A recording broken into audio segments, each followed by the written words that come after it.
ከዛ ንስሐ እየገባው ማለት ነው አይደለም። ቶራሊ ፕሊዝ እነሱ ግራ ተጋባው፣ እናንተንም ግራ የሚያጋባችሁ ነገረ ድነት ብለው አስተማሩ። ደህንነቴን እየፈጸምኩ ነው እየዳንኩ ነው ብሎ ማለት አሁን የምትኖረው ኑሮ ራስህ ታውቀዋለህ። በዚህ ኦነስት ሆነ ስለነገርከን ማለት ነው። በዛ መንገድ ነው ደህንነትን የምትጠብቀው። አሁን ባለህበት የህይወት ምልልስ ራስህ እንኳን ተናገር። የኔንማ አውጣው ከዚህ እኮ አልኩ። ለምን ይወጣል? ለምን ይወጣል? አንተ ተሟጋቹ ተከራካሪው ያለንክበት እኔ እኮ አሁን እኮ ወደዚህ ነው ፖለቲካ እኮ ለመምጣት ነው። ነው ፖለቲካ እኮ አይደለም። የታውቃለህ አይደል? ፖለቲካ ያልተደረገውን ህዝብ ለማሳመን ተብሎ እና እነሱ የማያደርጉትን አድርገውትም የማያውቁትን እናደርጋለን ብለው ቃል ይገባሉ። አድርገናለን ብለው ይላሉ። ያው ህዝብ ለመያዝ ማለት ነው። አንተ በህይወት ላይ ተግባራዊ ያላደረግከውን ነገረ ድህነት ያላገኘውን ነገረ ድህነት አሁን አልዳንክም እኮ ሮያል ታውቃለህ አይደል?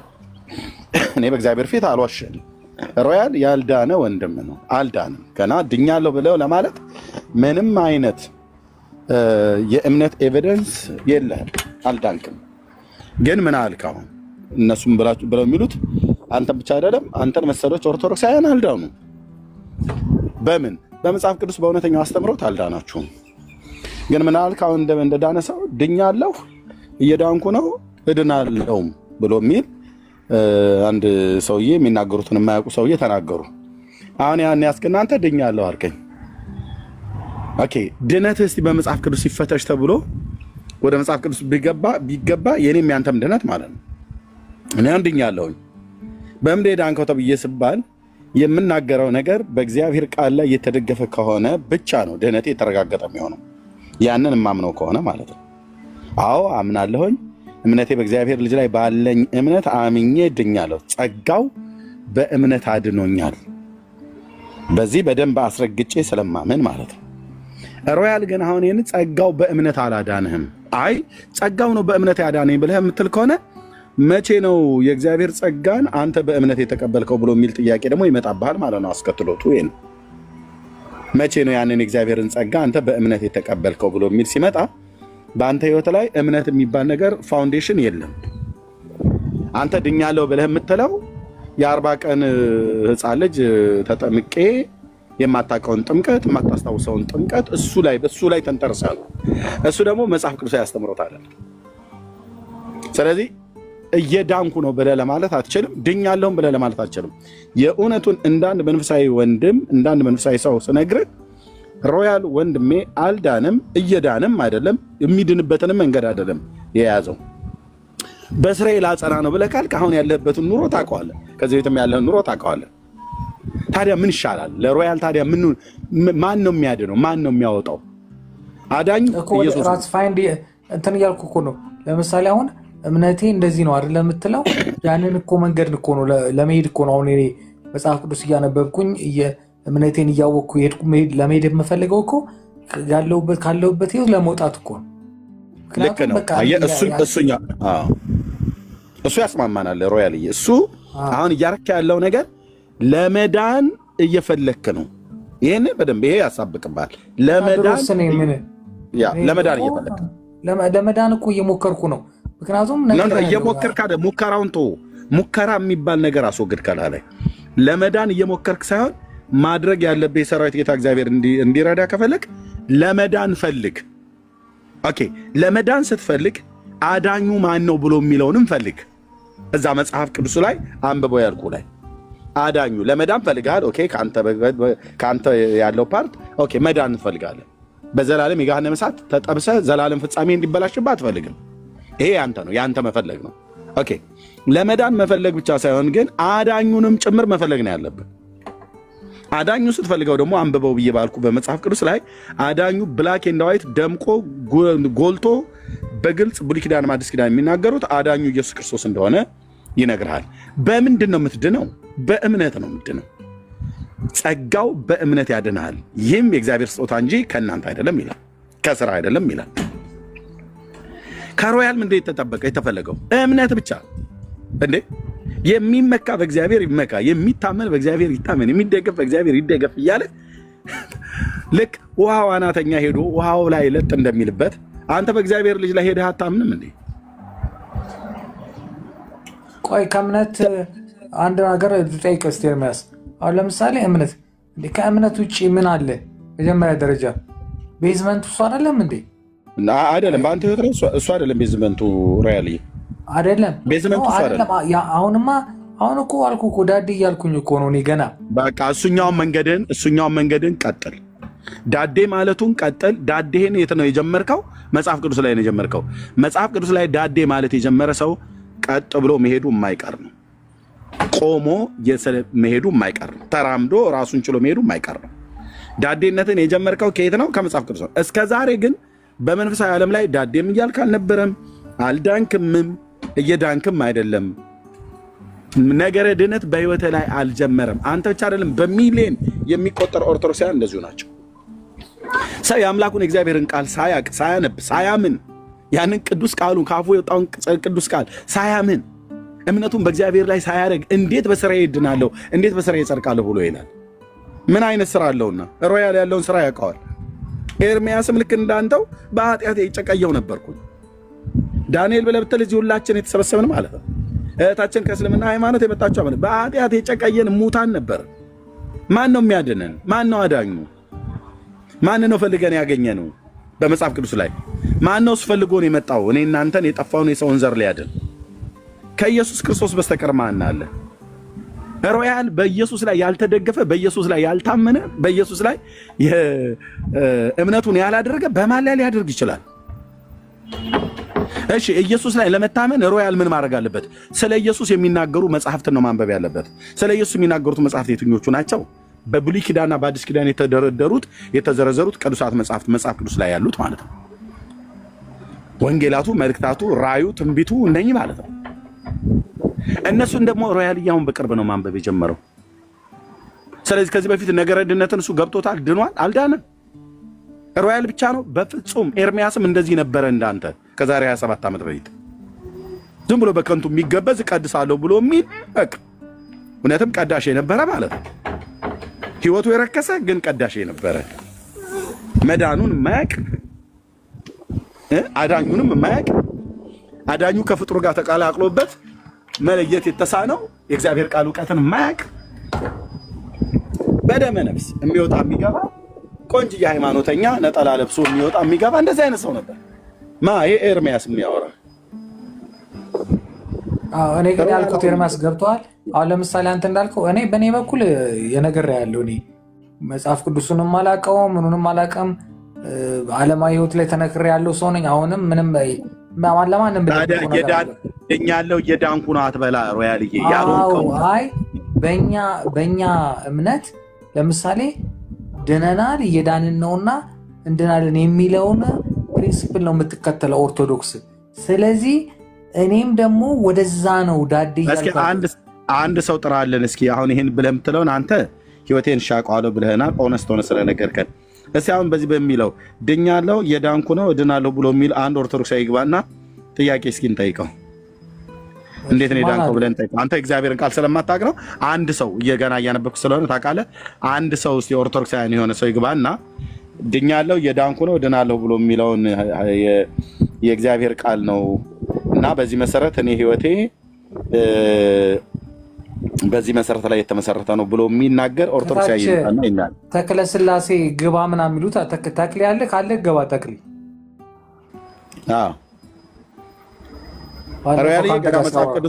ሮያልዬ ገና መጽሐፍ ቅዱስ እያነበበ ነው። ልብ በሉ ኦርቶዶክሳውያን፣ ኦነስት የሆነ ወንድም ነው።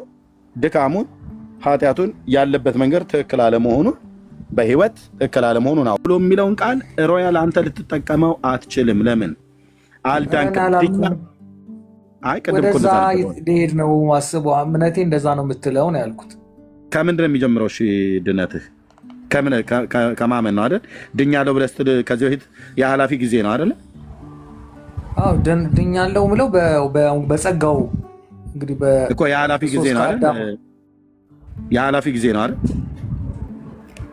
እኮ በጸጋው አዳነን የምንለው ማለት ነው አይደል? እኮ የኃላፊ ጊዜ ነው አይደል? እሱ አዎ የስ እሺ እየዳንኩ ነው የሚለው የአሁን ጊዜ ነው አይደል? አሁን እሱ ማለት በሂደት የምትፈጽመው ማለት ነው። በሂደት ማለት ነው። እድናለሁ ብሎ የሚለው የመጻኢ ጊዜ ነው አይደል? እሱ የፍርድ ቀን ማለት ነው። እሺ የኃላፊ ጊዜውን እናውራ። ሮያል ድኗል? በጸጋው አድኖናል አይደል እንዴ? ኦኬ በጸጋው አድኖናል አይደል? ጸጋው በምን አዳነህ? በክርስቶስ ደም ነው። ጸጋው በምን አዳነህ? ለአንተ ጸጋው ለአንተ ድነትን የሰጠህ በምን በኩል ነው አንተ የተቀበልከው? ያው በጸጋው በእምነት ነው አይደል ያድነን? በእምነት ነው። ስለዚህ ጸጋው በእምነት ነው ያዳነህ? ያው በማለት ኖርማሊ በጸጋው ድናናል የምንለው እኛ ምንም ሳናውቅ ጸጋው በእምነት ነው ያዳነህ። ልክ ነው እኮ። አዎ ስራ ምናምን ታዲያ የለም እኮ እዛ ላይ በእምነት በኩል ነው አይደል ያዳነህ ጸጋው? ኦኬ መቼ ነው ጸጋው በእምነት አንተን ያዳነህ? ጊዜ እንትና በጥምቀት ያው ባለፈው ጸጋው በጥምቀት ያድናችኋል ነው የሚለው ሮያል? ኖ ጸጋው በምንድን ነው ያድናችኋል ብሎ የሚለው? ኖ አሁን ለምሳሌ እኛ ክርስቶስን ኖ ምሳሌውን ተውና ጸጋው በእምነት ነው የሚያድናችሁ ነው አይደል ብሎ ያለው? በጸጋው እንድናለን የምንለው እኛ ክርስቶስ ለእኛ ብሎ እንደሞተ እኮ እሱን በእምነት ነው አይደል የምትቀበለው? በእምነት ነው። ታዲያ በስራ እንድትቀበል በጸጋ እኮ ነው የምንቀበለው። ስለዚህ ጸጋውን በእምነት በኩል ነው ለአንተ ያዳነህ ማለት ነው አይደል?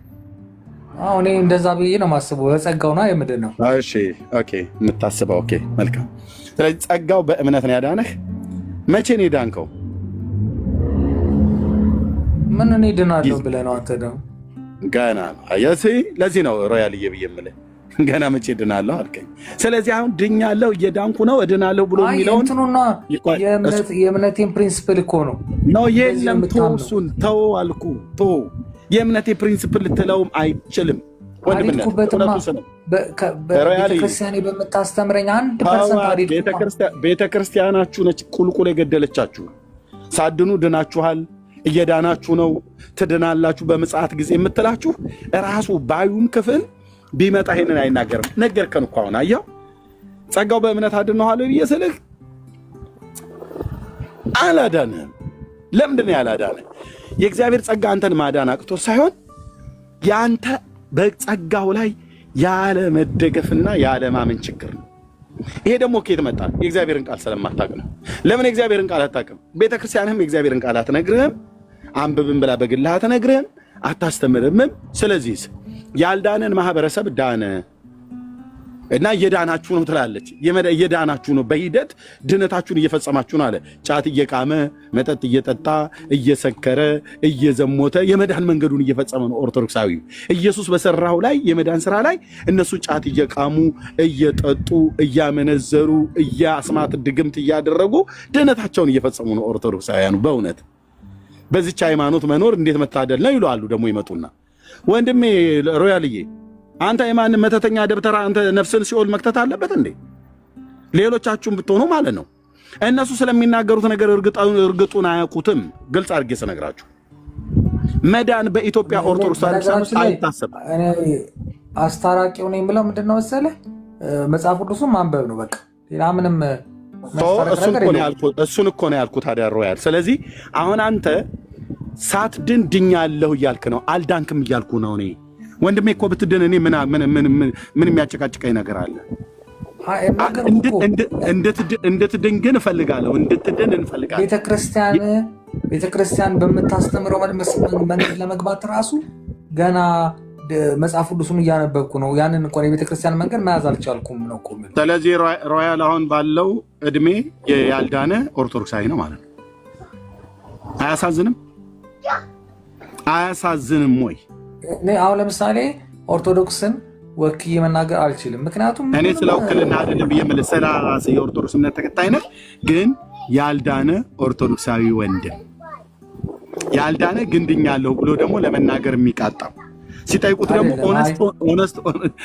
ደግሞ ኦነስት ሆኖ ህይወቱን የሚናገር ከዚህ ይልቅ ብራዘር ያለበበ የዳዊትን ልጅ የእግዚአብሔርን ልጅ ኢየሱስ ክርስቶስ ነው። ተው መላላጡን መገባበጡን ተው።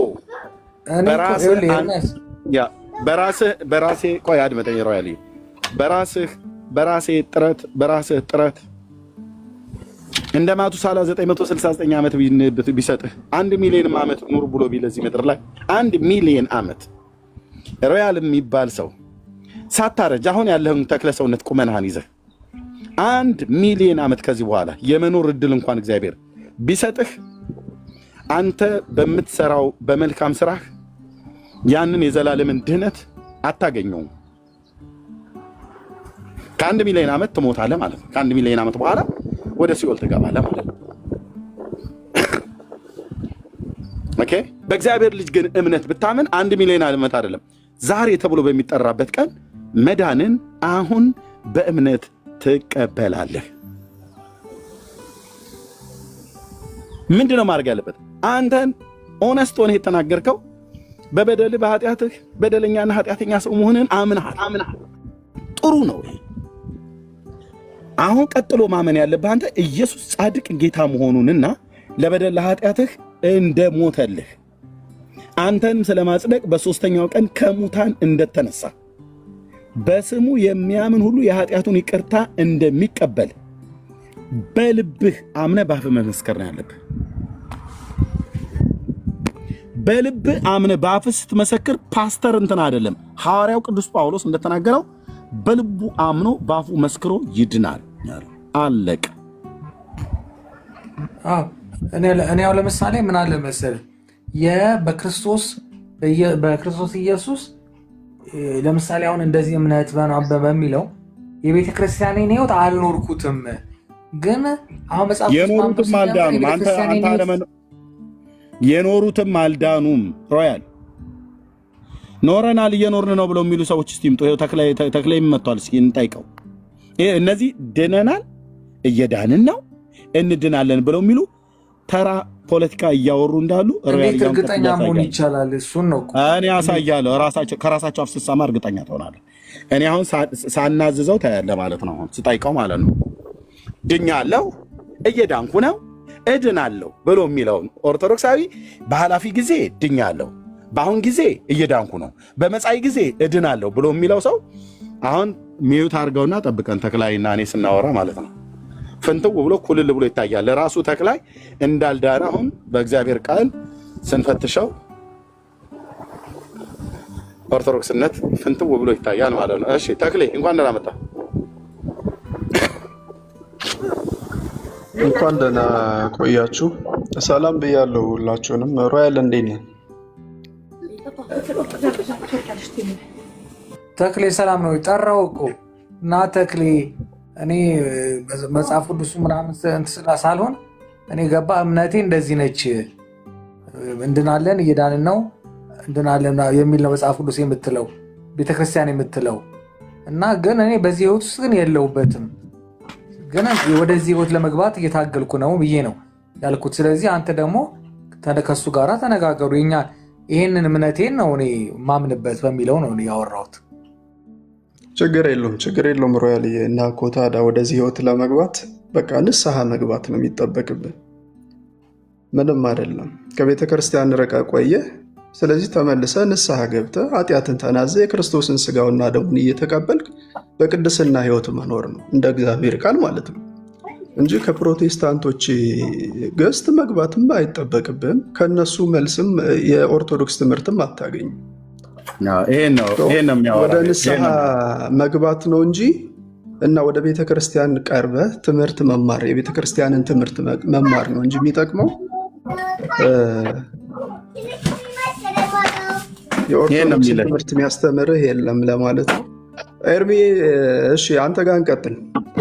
ኦኬ፣ አንተ ጋር እንቀጥል። ቴንክ ዩ። አንተ በኢትዮጵያ ኦርቶዶክስ ክርስቲያን አስተምሮት ነው አይደል ያለው? እንደ ሮያል በኦርቶዶክስ አስተምሮ አይደለም ያለው? እሱ በኦርቶዶክስ አስተምሮት አይደለም ያለው ትሏል። ሆነስት ሆኗል። አንተ ግን በኦርቶዶክስ አስተምሮት ነው ያለው ተክሌ? አዎ በኦርቶዶክስ አስተምሮ ነው ያለሁት። ቴንክ ዩ። በኦርቶዶክስ አስተምሮት ነው ያለው። እሺ ወንድምነት ትልቁ ላይ አድርገኝ።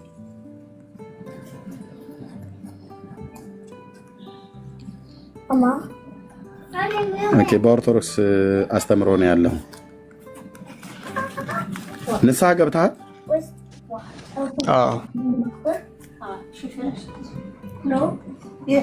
ኦኬ የዘላለም ሕይወት አለ። እግዚአብሔር አምላክ የተመሰገነውን በልጁ በጌታ በኢየሱስ ክርስቶስ የዘላለም ሕይወትን አግኝቻለሁ። እሺ በኢየሱስ በማመን ነው የዘላለም ሕይወት ያገኘው። በማመን የዘላለም ሕይወት አግኝተሃል።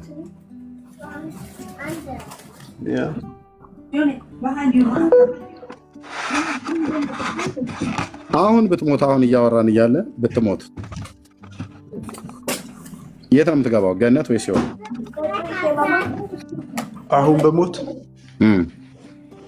እንደ ጌታ ቃል እየተመላለስኩ እስከሆነ ድረስ ወደ ጌታዬ ወደ አምላኬ ወደ እረኛዬ እቅፍ ነው የሚሄደው። ወዴት? ወደ ገነት ነው የምትገባው አሁን? ወደ ኢየሱስ ክርስቶስ እቅፍ፣ ወደ ገነት።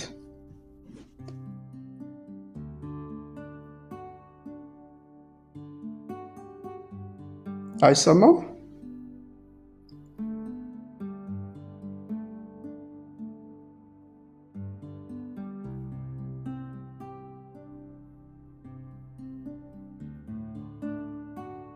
እሺ የት ነው የምገባው ብዬ ስለ የት ነው ብሎ ያለኝ ገነት።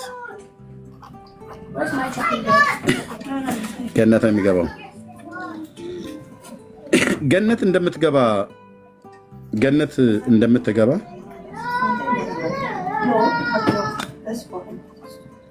ማን የመሰከረልህ ወይ ደግሞ ማን ያረጋገጠልህ? ጌታ ኢየሱስ ክርስቶስ።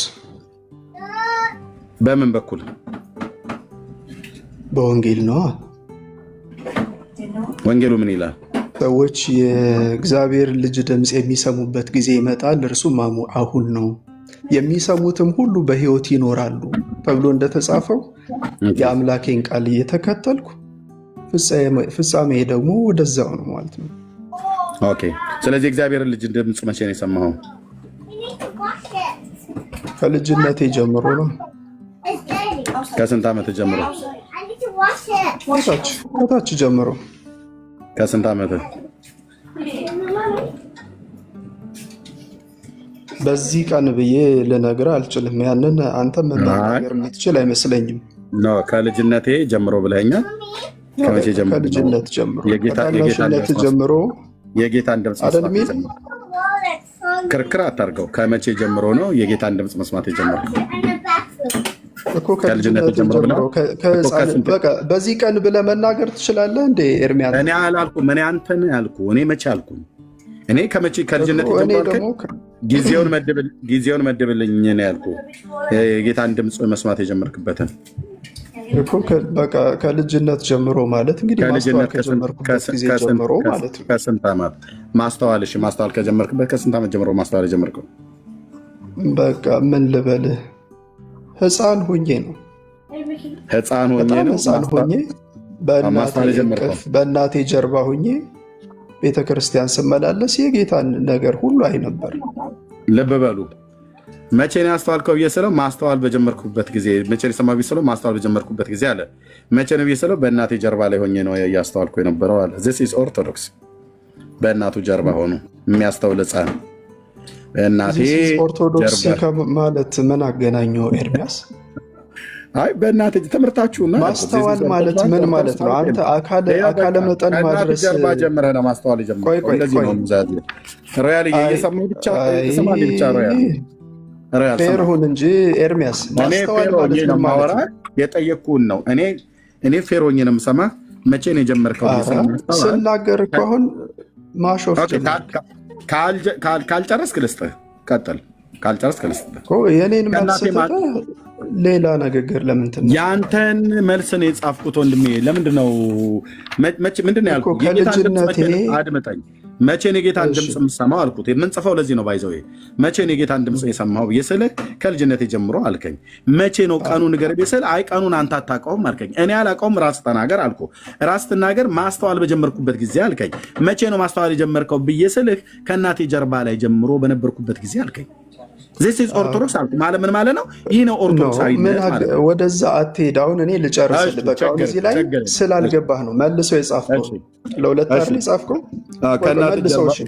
ከእናት ጀርባ ጀምሮ ነው ያስተዋልከው እኮ። መልሰው ላሳይ። እሺ እኔ ማስተዋል እንግዲህ ማስተዋል የጀመርክበት የሚለውን እኔ የምረዳበት እናንተ የምትረዳበት መንገድ የተለያየ እንደሆነ እየተረዳሁ መቼ እኔ ማስተዋል እኔ እስካልነገርኩ ድረስ የኔን ገምታ አትናገር፣ የራስህን ንገረኝ። ማስተዋል የጀመርከው መቼ ነው እንደ የኔን ካልተቀበልክ የተለያየ ነው ማለት ነው። ስለዚህ ማስተዋል የጀመርኩበትን እኔ አንተን እቀበላለሁ። ማስተዋል የጀመርከው መቼ ነው ነው ያልኩህ። እግዚአብሔር እንግዲህ በቤቱ የተወለዱትን በመቅደሱ የሚመላለሱትን ሕፃናት ሁሉ ከልጅነታቸው ጀምሮ ማለት ነው በሚገባቸው መንገድ ራሱ ይገልጽላቸዋል። በቤቱ ነው እንዴት ተወለዳችሁት? በቸርች ውስጥ ነው የተወለዳችሁት?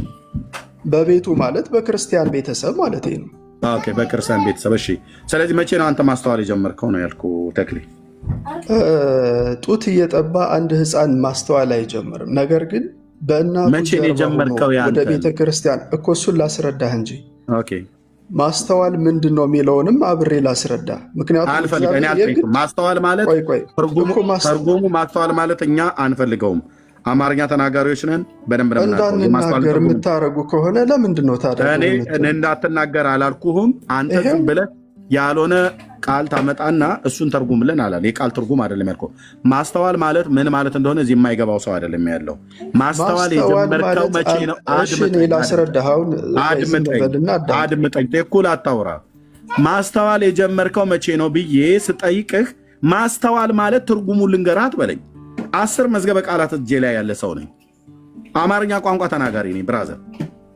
ቃሉን አይደለም ተርጉሞ ያልኩ ተክሌ። አንተ ማስተዋል የጀመርክበትን እድሜውን ነው ንገረኝ ያልኩ። እድሜህን ነው አንተ ማስተዋል የጀመርክበትንና የጌታን ድምፅ የሰማህበትን እድሜህን ነው ንገረኝ ብያልኩ እንጂ ማስተዋል ማለት ምን ማለት ነው ብዬ ባላልኩብህ ባልጠየቅኩ አንተ የሆነ ቃል አምጥተህ እሱ ልተርጉም ልበላት በለኝ። እቤቴ የምድሪቱ ላይ ያለ 10 መዝገበ ቃላት አለ፣ የአማርኛም የግዕዙ 10 ማለት ለማጋን አይደለም፣ በቁጥር 10 ማለት ነው። ኢትዮጵያ ምድር ላይ ያለ መዝገበ ቃላት እኔ እጅ ላይ የሌለ የለም። የቃል ትርጉም አይደለም የጠየኩ ብራዘርዬ። እኔ ጠየኩ ማስተዋል የጀመርክበት ማለት ማስተዋል ማለት ትርጉም ምን ማለት ነው? ቆይ አንድም እንደዛ ይፈታል፣ ሁለትም እንደዚህ ይፈታል ብለን እኛ የትርጉም ችግር የለብንም። አንተ ማስተዋል የጀመርከውና የጌታን ድምፅ የሰማህበት ከልጅነት የጀምሮ ነው ብላል። ቅድም በእናቴ ጀርባ ላይ ሆኜ ነው አልክ። አሁን ያንን እድሜውን ንገረን፣ የቱ ጋር ነው ያስተዋልከው ነው ያልኩት። ተክሌ በጣም ይቅርታ፣ ቀጥል። የወሰድከውን ደቂቃ ወስደህ ማለት ነው፣ ግን ከጥያቄው አትወጣብኝ። ቴንክ ዩ።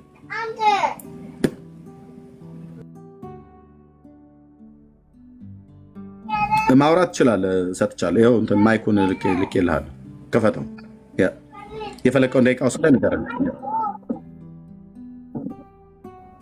አይ አታውራ፣ እኔ እያወራሁ እኮ ነው ያለሁት። ጥያቄው ላይ መሰረት ያደረገ ማስተዋል የጀመርከውን ጊዜው ነው ንገረኝ አልኩት። የጌታን ድምፅ ሰምተህ ማስተዋል የጀመርክበት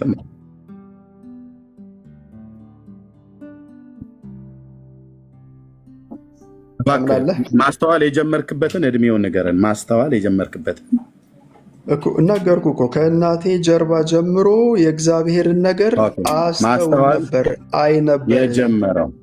ማስተዋል የጀመረው ከእናቱ ጀርባ ጀምሮ ነው። አሁን ይሄንን ማስተዋል ግን ምን እንደሆነ ላስረዳ። ከታናሽነቴ ጀምሮ ይኸውላችሁ፣ አታስረዳ። አድምጠኝ። ከእናቴ ጀርባ መነጋገር ካልፈለግ በቃ ምንም ዋጋ የለውም። እኔን የሚዩት ያደረኩ ወንድማችን መልሰልኛል ጥያቄውን ለማለት ነው። ጀርባ ከእናትህ ጀርባ ጀምረህ ነው ማስተዋል የጀመርከው። አሁን የሚቀጥልህ ጥያቄ ምንድን ነው ያስተዋልከው? ቴንክ ዩ። ያስተዋልከው በዛች በታናሽነቴ የእግዚአብሔርን ነገር በገባኝ ልክ እያስተዋልኩ ነበረ። ከታናሽነቴ ጀምሮ ማለት ነው። ምን ነበር? ጠይቅ እስኪ። በሆሳዕና ጊዜ ህፃናት ኢየሱስን ሲያመሰግኑ ታይተሃል? ምን ነበረ ነው ያልኩህ። ያስተዋልከው ምን ነበረ እኮ እሱን ልመጣልህ ነው። በሆሳዕና ጊዜ ህፃናት ኢየሱስ ክርስቶስን ያስተዋልከው አልጠየቅኩህም። ምን ነበረ ያስተዋልከው? አንተ ያስተዋልከው ምንድን ነው ያስተዋልከው? በወቅቱ በእናት ጀርባ ላይ ሆነ እያስተዋልኩ ነው የመጣሁት ከእናቴ ጀርባ ጀምሮ የእግዚአብሔርን ነገር ብለኛል። ያ የእግዚአብሔር ነገር ያስተዋልከው ምንድን ነበር? ከእናት ጀርባ ጀምረህ የሆነ ነገር አስተውላል። ያስተዋልከው አውቃል ማለት ነው። ስሙን ስሙን ምንድን ነው ያስተዋልከው? እየሰለው ስሙን የእግዚአብሔርን ስም እኮ የጌታን ስም ማለት ነው። እሺ ምንድን ነው? ማን የነገረህ? የእናቴን ስም እማማ በምልበት እድሜ የአምላኬንም ስም በቤተክርስቲያን እየሰማሁ ነበር። የጠየቅኩ መልስልኝ። ማን የነገረህ የእግዚአብሔርን ስም ለአንተ? እዛው ላይ በስብከቱም በቅዳሴውም ስሙ ሲጠራ እንሰማለን አይደል እንዴ? እንደ ሕፃንነታችን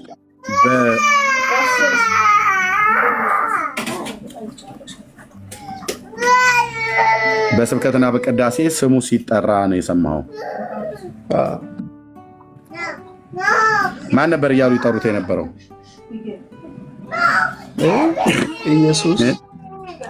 ኢየሱስ፣ መድኃኔዓለም፣ እግዚአብሔር፣ ሥላሴ ሁሉንም ከዛ ጊዜ ጀምሮ። አሁን አንተ እኮ እዚህ ላይ ፋላሲ ለመስራት ፈልገህ ነው ወይ? መድኃኔዓለም ስሙን ብቻ ነው የጠሩት ወይስ ምን ብለው ሲጠሩ እናት ጀርባ ላይ ሆነ አስተዋልከው? በቃ ስሙን ሰማየው፣ ስሙን ያዝኩ። በህፃን ስሙ ምንድነው ብለው ነገሩ? ስሙ ምንድነው ብለው ነገሩ?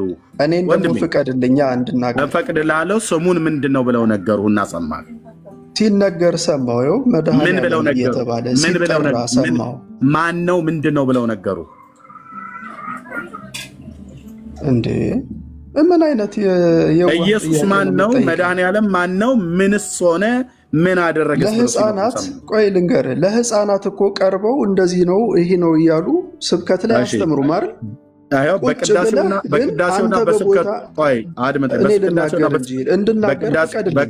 በቅዳሴውና በስብከቱ ጊዜ ሰምቻለሁ ስሙን ብለሃል። በቅዳሴውና በስብከቱ ውስጥ ስሙን ማን ነው ብላ ነው ምን ብለው ነው የሚጠሩት? ኦርቶዶክስ ምን ብላ ነው የምትጠራው? በቅዳሴውና በስብከቱ ብላል ኢየሱስ ክርስቶስ ነው ብላል። ምንድነው ብላ ጠራች? ወልድ መንፈስ ቅዱስ ምን ያደርጋል? ምንድነው ብላ ጠራች? አሁን ወዴትም የማይሄድ ምን ብላ ጠራችሁ? ክርክር ነው። ኢየሱስ መድኃኔዓለም ባለ ወልድ ምናምን ነገር ማለት አይደለም። ይሄንን የጠራችሁን ኢየሱስ ማን ነው ብላ ነገረች? ምን ብላ ነው የሰበከችው? ምን ብላ ነበር ነው ያልኩህ እኮ። ምን ብላ ነው ስትቀድስ የሰማኸው? ምን ብላ ነው ስትሰብክ የሰማኸው? ኢየሱስ መድኃኔዓለም እያለች ስትሰብክ ኢየሱስ መድኃኔዓለም እያለች ስትቀድስ ምን ያደርጋል? ምን ያደርግልሃል? ማን ነው ነው ብላ ነው ያለች? ቆይ ልንገርህ። በህፃንነቱ አንድ ሰው እንደ አቅሙ መጠን መረዳት እንደሚችለው አልጠየኩም። እኔ ነው የሚዩት ያደረኩ። ልብ በል እያጸፍኩኝ ነው፣ እየሰማሁ ነው። መረዳት የምችለውን ነው በዛን ጊዜ መያዝ የምችለው። ምንድን ነው የተረዳው? ከቅዳሴው ላይ ኢየሱስ መድኃኔዓለም ብላ በስብከት በቅዳሴ ስትሰብክ ስሙን እናቴ ጀርባ ላይ ሆኜ ሰምቻ አስተዋልኩኝ ብላ አልከኝ። እኔ እየጠየኩ ያለት በስብከቱና በቅዳሴው ኢየሱስን ወይ መድኃኔዓለምን ማን ነው ምን አረገልህ ምን ሆነልህ ብላ ነገረች። ከነገረች ላይ ተነስተህ እኮ ነው ማስተዋልን ያገኘው። ማን ነው ምን ብላ ነገረች? በዛ እድሜ ቆይ ልንገርህ፣ በዛ እድሜ ሙሉ የተሳካ ምንድነው ትምህርትን መያዝ አትችልም። አይደለም በዛ እድሜ በ10 ዓመትህ እንኳን የ20 ዓመትን ሰው መረዳት አትይዝም። ስለዚህ ነው ይሄ ሁሉ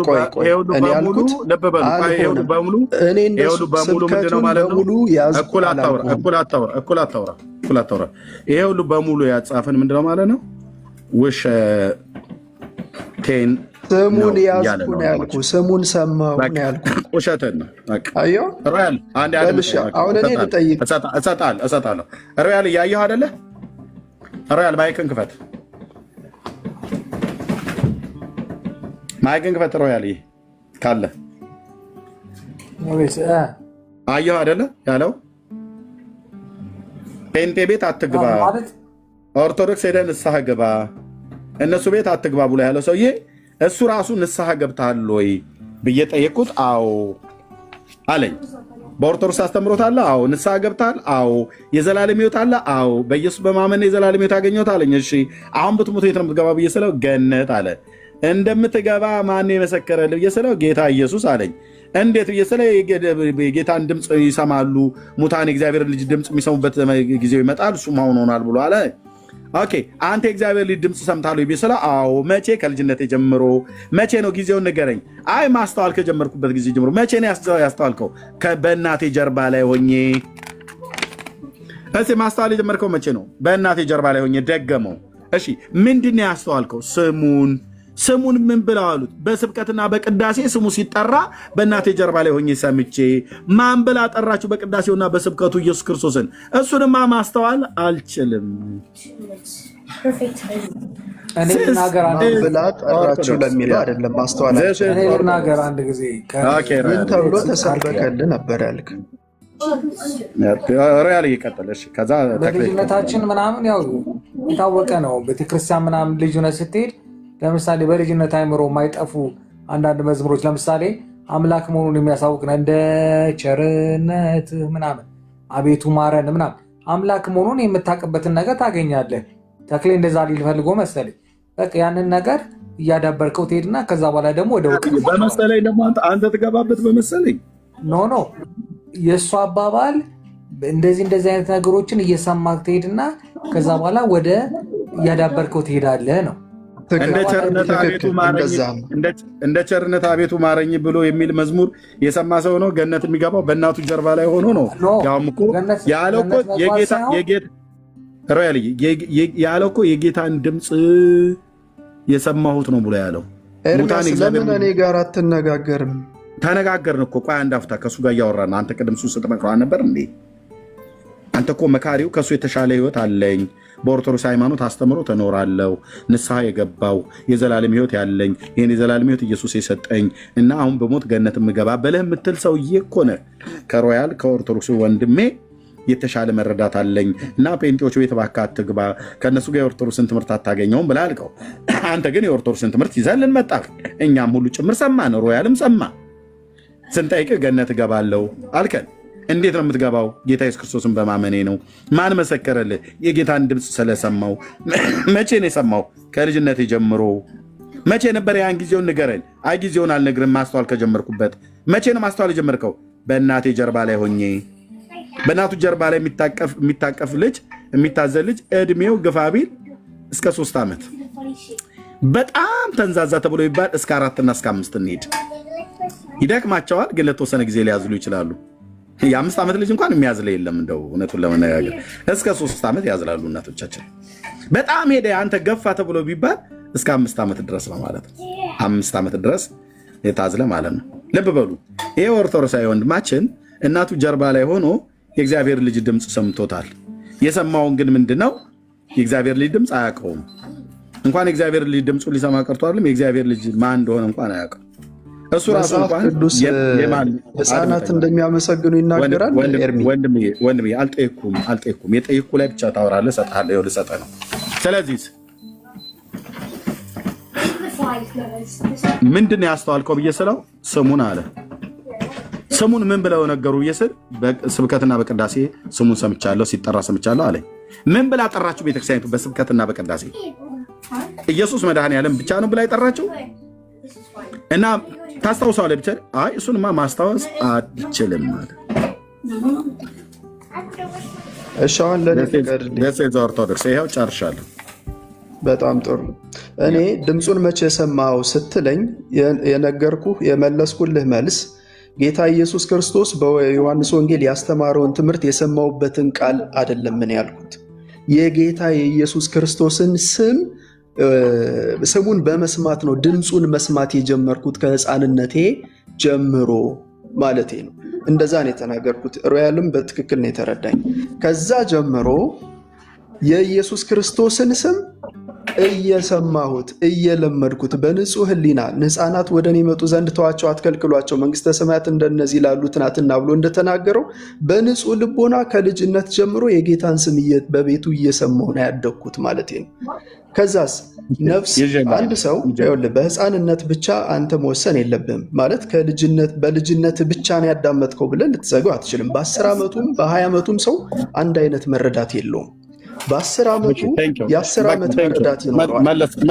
በ20 ዓመቱ አታውቀውም። መለስክልን አታውቀውም። የ20 ዓመት የ10 ዓመት አትበለኝ ብራዘር። እናቴ ጀርባ ላይ ነው ብለህ ካበቃ በኋላ እናት ጀርባ ላይ 10 እና የ20 ዓመት ልጅ አይደለም ያለው። መረዳት በዛ አያቆምም ነው ያልኩህ። ሎኬሽን ልብ ብለኝ አድራሻን ስትነግረኝ ይህንን የጌታን ስም መስማት የጀመርከው ከእናት ጀርባ ላይ ሆነ ነው። የ10 ዓመትና የ20 ዓመት ልጅ አይደለም እናቱ ጀርባ ላይ ያለው። አንተ ይህንን መስማትና ማስተዋል የጀመርከው የጌታን ድምፅ መስማት የጌታ ስሙ ሲጠራ መስማት የጀመርከው በእናቱ ጀርባ ላይ ሆነ ነው። ያኔ ነው ያስተዋልከው፣ ያኔ ነው የዳንከው ማለት ነው።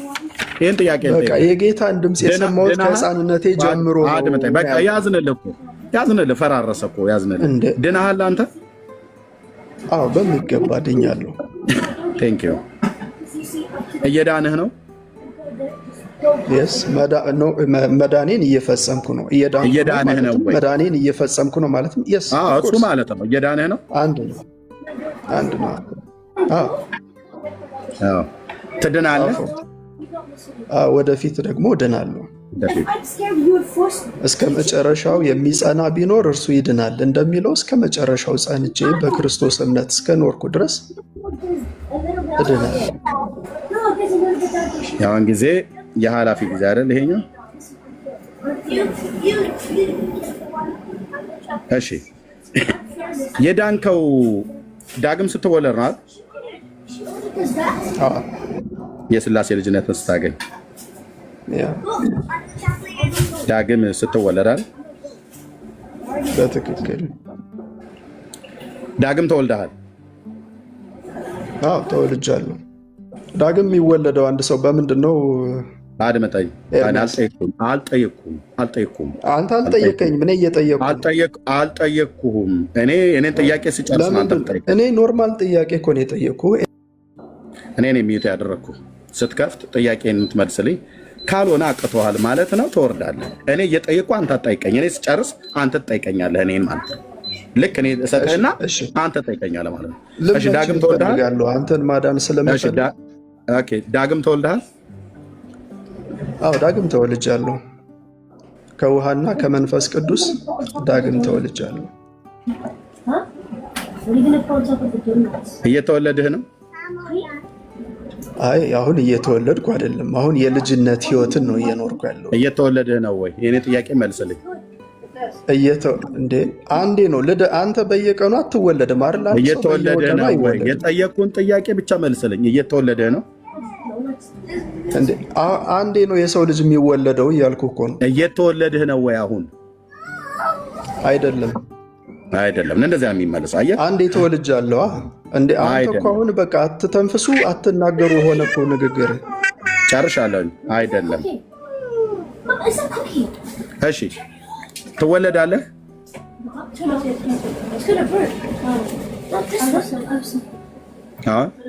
ማነው ለመጻኢ ጊዜ ትወለዳለህ? ወንድማችን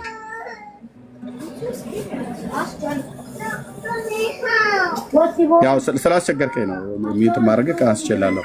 ትወለዳለህ ወደፊት? ኧረ በእናትህ ዝም ብለህ ሚውት አታድርገኝ። ለምንድን ነው ሚውት እያደረግህ? ብቻዬን እኮ እያወራሁ ነው። እኔ አሁን እኮ ትወለዳለህ ወይ ወደፊት? እድኛለሁ። ትወለዳለህ ወደፊት? እድናለሁ ነው እንጂ የተባለው ትወለዳለህ ወደፊት ነው። ይሄ ያንተ ጥያቄ ነው። ከእኔ ትምህርት ውጭ ያለ ያንተ እኔ ነኝ ሚውት ያደረግኩህ። መመለስ ግዴታ የለብኝም። ያንተ ጥያቄ ስትከፍት ትወለዳለህ ወይ ብዬ ስልህ ልክ እንደመለስክልኝ አይደለም ብለህ እንዳልከኝ መልስልኝ። ትወለዳለህ ወደፊት? እሱ ያንተ ጥያቄ ነው። የኛ ትምህርት የኔን ጥያቄ መልስልኝ። የኔን ጥያቄ ልትመልስልኝ ነው አይደል የገባኸው? የኔን ጥያቄ የኔ ጥያቄ ነው። የኔን አስተምህሮ ነው አንተ መናገር ያለብህ። የኔን ጥያቄ ትመልስልኛለህ። ያንተን አስተምሮ አይደለም የማወራው። ያንተን አስተምሮ በጥያቄ ሳቀርብልህ ኦኬ። ስለዚህ በቃ አቅቷል ማለት ነው። this is orthodox እንደ አስተምሯችን ነው መጠየቅ ያለብህ። go this is orthodox ማለት የኦርቶዶክስ ትምህርት እንደዚህ ነው ማለት ነው። ሲያዙም እንደዚህ ናቸው። ኦኬ ብትነጋገሩ ግን አሪፍ ነበር። መቼ ሰማኝ? እያየ ማለት ነው። እያየ ይሄ አንተ ጥያቄ ነው አለኝ። አዎ የኔ ጥያቄ ነው። ለእኔ ጥያቄ ነው መልስ መስጠት ያለበት። ለእሱ ጥያቄ መልስ እንድሰጠው የእሱ ጥያቄን እኔ ተቀብዬ እኔ ጠይቄው እሱ እንዲመልስልኝ አይደለም። የእሱን ጥያቄ የእኔን ጥያቄ ጠይቄው እሱ እንዲመልስልኝ ነው። ለመንኩት፣ ሚዩት አደረግኩት። ዋናው ላይ አወራ። ስለዚህ እታች ወረድ ማለት ተክሌ፣ በቃ እታች ወረድ ብራዘር፣ እታች ወረድ። ኦኬ።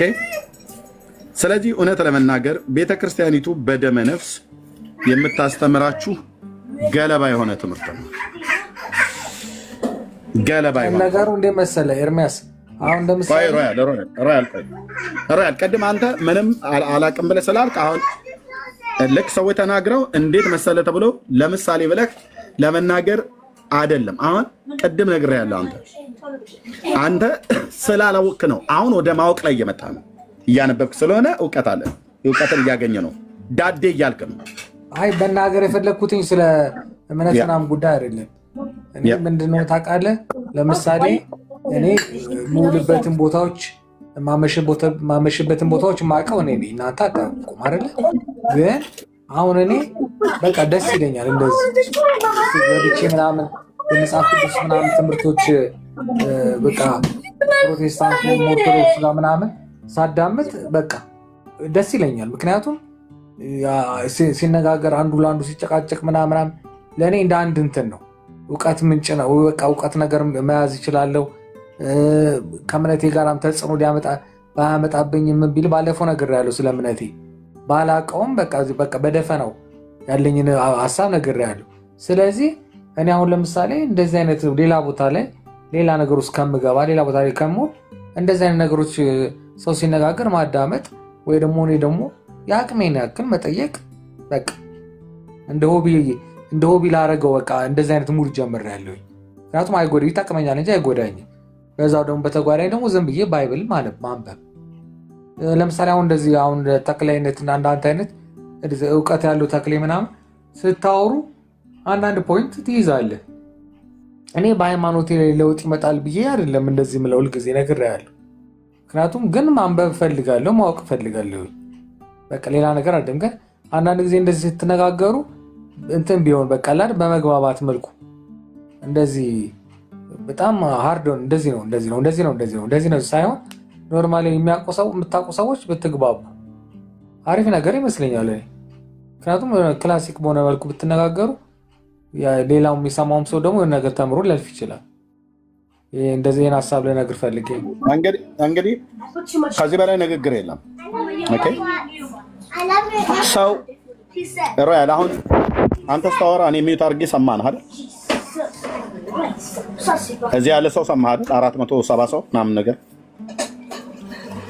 አንተ ስትናገር ሰማው። ልክ ስጨርስ ነው እኔ የገባሁት። አሁን አንድ ነገር ላይ እያወራን እያለን ቅድም ጥያቄ እየተጠያየቅን ነበር። እኔ እናንተ ተግባብተን ማለት ነው። በተግባቦት የሆነ ነገር ብቻ ነው ሰው እውነትን ሊይዝ የሚችለው። በተግባቦት እንዲሆን ደግሞ እኔ ምንም ጥያቄ ለጠይቁ ጥያቄ መልስ መስጠት አለብን። አንተ ምንም አይነት ጥያቄ ጠይቀኝ፣ ለጠይቀኝ ጥያቄ መልስ ነው መስጠት ያለብኝ። አሁን መጨረሻ ላይ ስጠይቀው ምንድን ነው ያለው? ያንተን ጥያቄ አትጠይቀኝ አለ። እንደ እኔን ጥያቄ እኮ ነው እየጠየኩት ያለው። ስለ ዳግም መወለድ ነው እየጠየኩት ያለው። ድኛለሁ፣ እየዳንሁ ነው፣ እድናለሁ ብሎ ያለው ሰውዬ ዳግም ተወልደሃል ወይ ብዬ ስለው አዎ አለኝ። ዳግም እየተወለድህ ነው ብዬ ስለው ኖ አንዴ ነው የተወለድኩት አሁን አይደለም አለኝ። ትወለዳለህ ወደፊትስ ብዬ ስለው ያንተን ጥያቄ አትጠይቀኝ አለ። ስለዚህ የኔን ጥያቄ የማልጠይቀው ሰው ገስት ላይ ተቀምጦ መንጨቃጨቅ የለብኝም። ህዝቡንም ማሰልቸት የለብንም። ከታች መውረድ አለበት። ስለዚህ ታች አወረድኩት ማለት ነው። እሱንም ለማድረግ ከአንዴም ሁለቴ የምጠይቀህ ላይ ተግባቦቱን ጠብቀህ የምጠይቀህ ላይ መልስልኝ፣ ህዝብን እንዳናሰለች ብሎ በሚል ነበር ሚዩት ያደረግኩት እንጂ እኔ አታውራ ብዬ አላልኩትም። እኔን መጠየቅ ከፈለገ እኔ ስጨርስ ደቂቃ ሰጠዋለሁ። 10 15 ደቂቃ እኔን ጥያቄ መጠየቅ ይችላል። እሱ ነው ጥያቄ መጠየቀኝ፣ እኔ መልስ ነው መመለስ ያለብኝ። እጥር ምጥን ያለ መልስ ማለት ነው። ያውም ተገቢ በጥያቄው ላይ ጥያቄውን በአግባብ ሰምቼ ለጥያቄው የሚመጥን መልስ ነው መስጠት ያለብኝ። ካልሆነ ተግባቦት ዜሮ ሆነ ማለት ነው። ያ እኔ አንዳንድ ግራ የሚገባኝ ነገር አለ። ለምሳሌ አሁን እኔ አንዳንድ ነገሮች ስጠይቅ ምናምን እንግባባለን እና ረጋ ብላችሁ ብለህ በተለይ ስፔሻሊ አንተ ታዳምጠኛለህ፣ አታቋርጠኝም ምናምን እና ትመልስ ትሰጠኛለህ እና ረጋ ብለህም ታዳምጠኛለህ። ይህ ከምን የተነሳ ነው? ወይስ የኔ አነጋገር ስታይል ጥሩ ነው ሆት ማያረግ ነገር ነው? አንዳንድ ጊዜ እኮ አጠያየቅም የሆነ ደስ የሚል አጠያየቅ አለ። እንደዛ ሆኖ ነው ወይስ ምንድን ነው? ብዙ ጊዜ ሳታቋርጠኝ ታዳምጠኛለህ፣ ረጋ ብለህ አዳምጠህ ነው መልስ የምትሰጠኝ እና ከምን የተነሳ ነው? ከእኔ ነው ወይስ ከአንተ ነው? ምንድን ነው? አልገባኝም። ይህን ነገር እስኪ ንገረኝ ኤርምያስ። ኦኬ ሮያሊ ከኔ ጋር የነበረ ነገር ታውቀዋለህ፣ ደጋግመህ ስለተናገር። በአንተን ያህል ልክ ሶሻል ሚዲያ ላይ የሰደበኝ ሰው የለም። በአንተን ያህል ልክ ማለት ነው። አንድ ደግሞ ቶማስ የሚባል ሰው አለ፣ እሱም እንደዚሁ ማለት ነው። ብዙዎች ቢኖሩም ያ ጊዜ ግን ባለማወቅ እንዳደረግከው እኔም ደግሞ ታግሼ ሰማው፣ አልተቀየምኩም። ኦኬ ባለማወቅ ነው ያደረግከው። በሃይማኖት ቀናኢነት ነው ያደረግከው። ስድቡንም ስትሳደብ በቃ በጣም ተበሳይተ ነው ለሃይማኖት ካለ ክብር የተነሳ ማለት ነው። እኔ ሃይማኖቱ ዝም ብዬ ያበሻቀጥኩኝ ያለ መረጃ ያጥላላው ያንቋሸሽኩ ስለመሰለ፣ በኋላ ግን ራስህ ጥያቄ ጠየቅ። ራስህ ለራስህ ለሮያ ጥያቄ ጠይቅ። ምን ብለህ ይህ ሰው እንደዚህ የሚሆነው ሃይማኖቱን ጠልቶ ሳይሆን ለጌታ ለኢየሱስ ክርስቶስ ካለው ቅናት የተነሳ ነው ብዬ እንዳስብህ ሆንኩኝ አልከኝ አይደል? ሮያል ብያለሁ። ሞቲቬ ከክፋት እንዳልሆነ ተረዳህ ማለት ነው፣ ወይ ደግሞ ገመትክ ማለት ነው፣ ወይ ደግሞ ጠረጠርክ ማለት ነው። ያ ግምትህ ግን እውነተኛ ግምት ነው። ሮያል ልጆቼን እየሰማቸው ነው አይደል? እዚህ ጫጫ ቤተሰብ እኔ ከዚህ ትውልድ ጋር ምን ያዳርቀኛል? ብራዘር ነፍሱን ለማዳን ትውልድን እግዚአብሔር ጸጋ ሰጥቶኝ አገልግሎትን ሰጥቶኝ እንዳገለግል መጣሁ እንጂ አሁን እኔ ከዚህ ጋር ስወጣ ለልጆቼ ዳቦ ይዤላቸው አልወጣ። እዚህ ጋር ባባ እያሉኝ እየጠሩኝ ማለት ነው። ቤት ውስጥ ድምፃቸውን እየሰማችሁ ማለት ነው።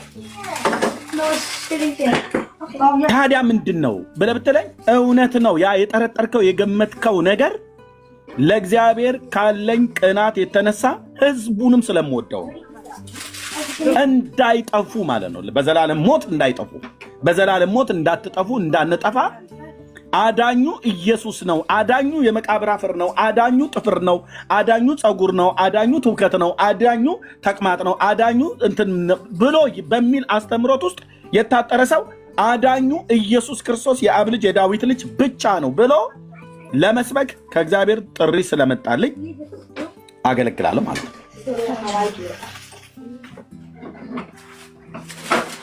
እንጂ እኔ ሚስት አለኝ፣ አንዲት ሚስት፣ 3 የተባረኩ ልጆች አሉኝ። ድምፃቸውን የምትሰሙት ቤተሰብ ማለት ነው።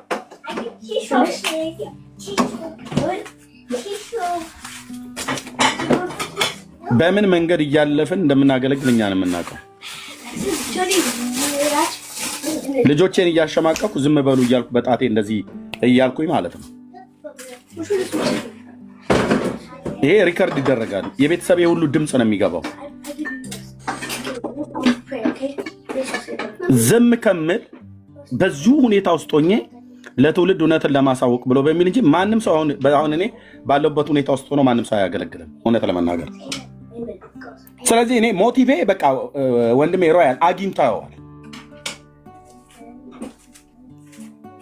እንዴት የወንድሜን የሮያልን አላዋቂነት ተንተርሶ አንድ ቄስ ወይ አንድ ጳጳስ ወይ አንድ ሼካ ወይ አንድ የአይሁድ ራባይ ወደ ገደል ይዞ ወደ ጥፋት ፍጻሜ ሊበላሽ ወደሚችል ነገር ላይ ይዞ ቢር ዝም አልልም፣ እጮሃለሁ። ወንድሜ ነህ፣ እጮሃለሁ። አንተ ሰው እባክህ ቆም በል። የማታውቀው ሸፍጥ፣ የማታውቀው ደባ እየተሰራብህ ነው። ህይወትህን ፍጻሜ ሊያበላሽብህ ነው። ንቃ፣ ከዚህ ሰው አምልጥ፣ ከዚህ ትምህርት ወይ ከዚህ ጎዳና ዞር በል ብዬ እጮሃለሁ። ሰምቶ መወሰን ያንተ ነው። ሰምቶ መወሰን የሰሚው ነው። ኢየሱስ ክርስቶስ ያድናል። ኦኬ፣ አንዴ ዳግም ከተወለድክ በባለፈው ነግሬሃለሁ። አንተም እንደኔ ልጅ ስላለ ማለት ነው። ልጅ አድጋለች። ጌታ ይባርክልህ። አሁንም የአባቶች አምላክ አሜን። አየህ ልጅህ ሕፃን ሆና ካካዋን ጠርገዋል ብዬ ስለ አዋልከኝ ለስንት ወር ወይ ለስንት ዓመት አብረህ ከነበርክ ሕፃናት ራሳቸውን አውቀው ሽንት ቤት መሄድ እስከሚችሉ ድረስ እኔ ነኝ ስጠርግ የነበረው። እናታቸው ነች ልጆቼ ስጠርግ የነበረው፣ ሚስቴ ማለት ነው። ሮያል ነህ ስጠርግ የነበረው፣ እናቷ ነች ስጠርግ የነበረችው። በቀን ስንት ጊዜ ይጸዳዳሉ ልጆቻችን? አብልተናቸው አጥጥተናቸው እንኳን እኮ እላያችን ላይ ነው እንደዚህ እንዲያጋሳቸው ብለን ደረታችን ላይ፣ ጀርባችን ላይ፣ አንገታችን ላይ ነው እኮ እያቀረሹ እንትን የሚሉብን ማለት ነው። አልስማማ እያላቸው ወደኋላ ወደ ላይ እየተመለሰ እና ስንት ጊዜ እንደዛ ሆነ። በዚህ ጉዳይ ተበሳጭቶ ማነው ልጁን ወስዶ ቆሻሻ ጋርቤጅ ጣለ? እኔ በቃኝ የዚህ ልጅ ጉዳይ። እንዴ 1 ወር ልጥረግ፣ 2 ወር ልጥረግ፣ 3 ወር ልጥረግ፣ እሺ ይሁን 6 ወር ይሁን ዓመት 2 እና 3 ዓመት 4 እና 5 ዓመት ሙሉ እየተከታተሉ የእነሱን ቆሻሻ ማጽዳት ሰለቸኝ። ይህን ልጅ አውጥቼ ልጣለው፣ መድኃኔዓለም ሌላ ይሰጠኛል ብለን አድርገነዋል ወይ? አላደረግነውም። አስበነዋል ወይ? በፍጹም ሀሳቡም አይመጣልን። ለምን? ምክንያት ከተባለ ሮያል ልጁን ከቦምብ ተራ አይደለም ሄዶ ከዛ ከመርካቶ የገዛት፣ ከጭድ ተራ አይደለም የገዛት። የአብራኩ ክፋይ ስለሆነች ነው። ማለት ልጅ ናት፣ ወልዷታል፣ አባት ነው። ይቀልዳል በሷ? በፍጹም። በሷ ጉዳይ ይደራደራል? በፍጹም። ኤርሚያስ ይደራደራል? በፍጹም እኮ አልኩ። እኔን አጥፍቶ ነው ቤተሰቤን የሚያጠፋ ሰው ካለ የሚመጣው ማለት ነው። አይችልም። ከማልደራደርበት ነገር አንዱ ጌታ ነው፣ የእግዚአብሔር መንግስት። ሁለተኛው ቤተሰቤ ነው፣ ሚስቴና ልጆቼ ማለት ነው። ቀልድ የለም። እኔ ብቻ አይደለሁም፣ ሮያል ብቻ አይደለም፣ እዚህም ያለ ትውልድ በሙሉ እንዲሁ ነው። ተገቢ ነህ? አዎ በጣም ተገቢ ነው። ስለዚህ ልጆቻችንን ታግሰን ቆሸሹ ብለን አውጥተን ካልጣልን እግዚአብሔር ልጁ የሆንከው ስንቴ ነው? አንዴ ነው። በትክክለኛ ልጅ ከሆንክ አንዴ ነው የተወለድከው ማለት ነው። አንዴ የተወለደ ልጁን በኃጢአት ቆሸሽክብኝ ብሎ አሽቀንጥሮ አውጥቶ የሚጥል እግዚአብሔር ታውቃላችሁ ወይ? አናቅም። እኔ አላቅም። ታዲያ ምን ያደርገዋል? ይመክረዋል፣ ያስተምረዋል፣ ይገስጸዋል፣ ወደ ጽድቅ ጎዳና ይመልሰዋል። ስንት ጊዜ? በሰው ቃላት ሊገለጥ በማይችል የምሕረትና የትዕግስት ብዛት ነው። እኔም ማቀው ኢየሱስ ጌታን ከተቀበልኩ በኋላ እያወቅኩም ሳላቅም ኃጢአት ሰርቻለሁኝ። አንድ ቀንም ግን ከሕይወት መጽሐፍ ላይ ደምስሻለሁ ብሎ አላለኝም። ኃጢአት በሰራው ቀን ተመለስ ነበር ብሎ የሚለኝ። ያንን ሸካራ መንገድ፣ ያንን የኃጢአት መንገድ ተወው ነበር ብሎ የሚለኝ በቅዱስ ቃሉ በሕልም በኩል ሁሉ ጨምር ማለት ነው። አባት ነው የሚራራ።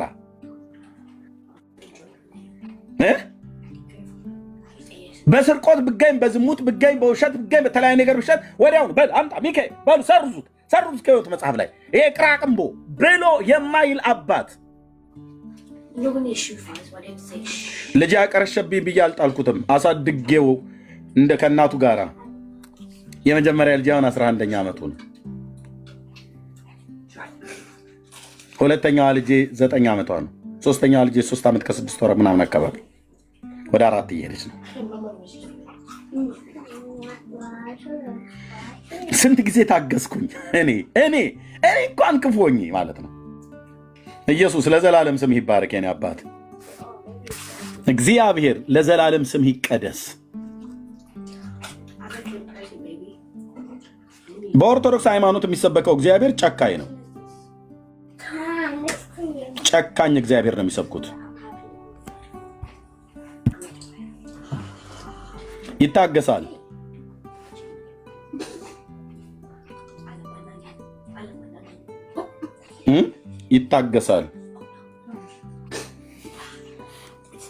ይታገሳል። እኛ ጋር ታጋሽ ጌታ፣ ሩህሩህ ጌታ፣ አቅማችንን ድካማችንን የሚያውቅ ጌታ ኃጢአታችንን ይጸየፋል። እኛን ግን እየታገሰ ከዛ ከኃጢአት ጎዳና እንድንወጣለት ይመክረናል በአባትነት ምክሩ። ትዕግስት ላልከው ነገር እንዲህ የሚል መዝሙር አለ። ሶሪ አቋራጭ፣ ችግር የለም። ትዕግስት ላልከው ነገር ምን አለ መሰለህ ኤርሚያስ፣ ትዕግስት በጣም ከባድ ነገር ነው።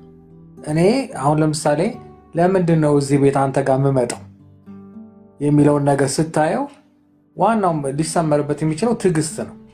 ምክንያቱም አሁን አንተ ተናግረዋል፣ ከዚህ በፊትም ብዙ ጊዜ ተነጋግረናል። መናገር አልፈልግም ድጋሚ ሲነገራሱ ይሰለቻል። ከዛ ሁሉ መጥፎ ነገሮች ሁሉ አድርጌ ብሎክ ሳይሆን ሌላ ብሎክ የሚባልም ሌላ እንትን ቢኖር የምታረገኝ የምትችል ሰው በምን ያክል ትዕግስት እኔን እንዳለፍከኝ ሳይ በጣም ገረመኝ። ምን ማለት ነው? የሰውዬም ሁሉ እየወረድኩበት እንደዚህ ትዕግስቱን የታገሰኝ ለምንድን ነው ብዬ በጣም አሁንም ቢሆን ወደፊትም ቢሆን እኔ አንተ ጋር እመጣለሁ። ለምን በቃ በጣም ከመጠን በላይ ትዕግስትን አየሁት በአንተ ላይ። የመጨረሻ ትዕግስት፣ የመጨረሻ ከሰውነት ጥግ የወጣ ነገሮች ሁሉ አድርጌ በጣም ስለታገስከኝ እኔ ደግሞ በቃ የሰው ይሄን ያክል ትዕግስት ከሰጠኝ ብዬ አንተ ጋር ቀረብኩ። ከቀረብኩ ደግሞ በኋላ ደግሞ ምን አደረግክ አንተ? ባይብል አንብብ አልከኝ። በቃ ሌላ ነገር ውስጥ አልገባንም። ባይብል አንብብ አልከኝ። ያ ባይብል ጴንጤ አይል፣ ኦርቶዶክስ አይል፣ ካቶሊክ አይል፣ ምን አይል። ስለዚህ ለሁላችንም የሚሆን ነው። ባይብል አንብብ ስላልከኝ በዛ መሰረት ባይብሉን ማንበብ ጀመርኩ። በቃ ዛሲት እኔ ነግሬሃለሁ፣ ውስጤን ይነግረኛል። መቼም ፕሮቴስታንት አልሆንም ለምን እንዳትለኝ መቼም አልሆንም ብያለሁ። ግን አንተ ወንድሜ ነህ። አንተ ጋር መምጣት የሚከለክለኝ ነገር የለም። አንተን ጋር ስነጋገር መነጋገር የሚከለክለኝ ነገር የለም። መጠየቅ የሚከለክለኝ ነገር ምንም ነገር የለም። እና ስለዚህ በዚህ መልኩ ለአንተ ያለኝ ሪስፔክት በዚህ ነው። በጣም ነው የሚገርመኝ የሰው ልጅ እንዴት በዛ ልክ ይናገረዋል። ሰውን እንዴት በዛ ይነገረዋል።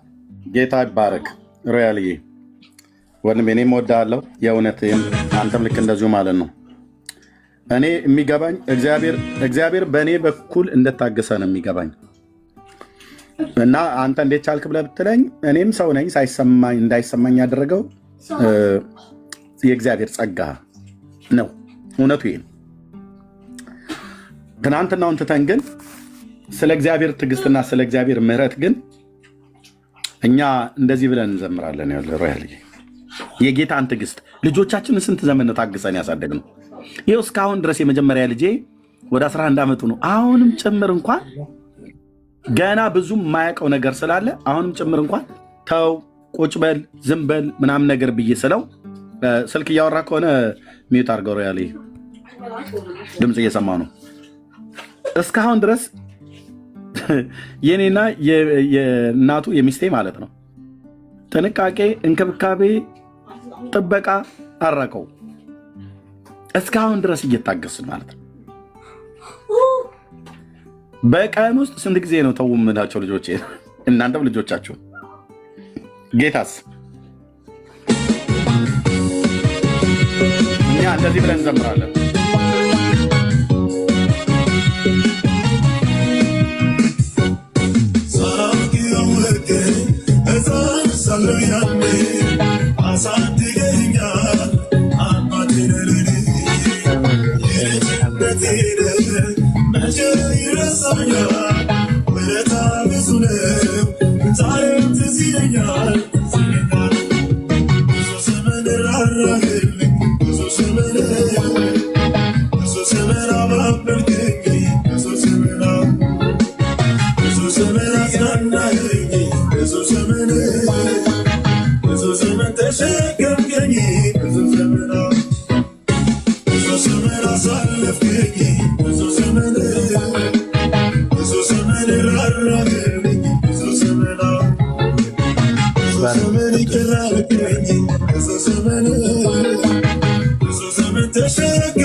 እንዲህ ነው ለውለታው በአንደበቶቻችን እንደዚህ ነው ብለን የምንዘምርለት።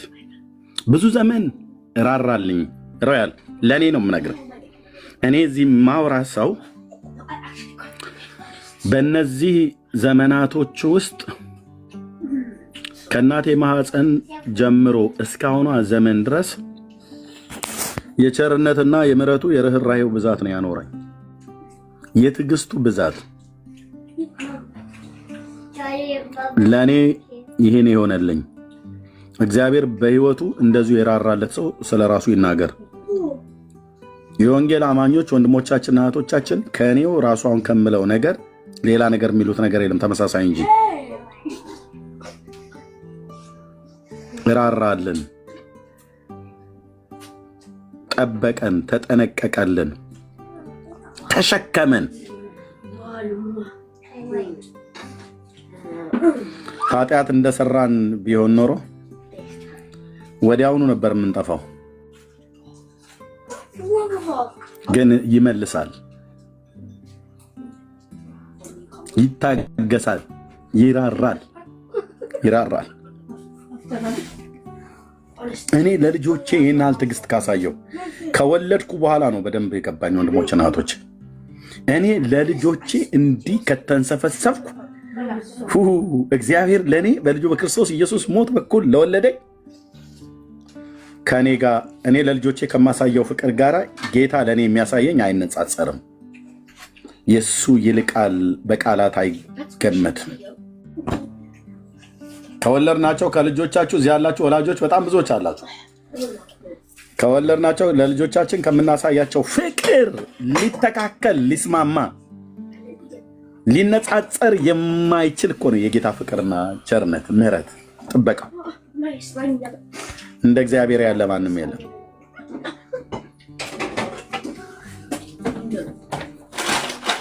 ስለዚህ ልጅ አንዴ ከተወለደ በኋላ ያድጋል። የአባቱን ተግሳጽና ምክር ሰምቶ የማይመለስ መጨረሻ ሊጠፋ ይችላል። ምንም ጥርጥር የለውም።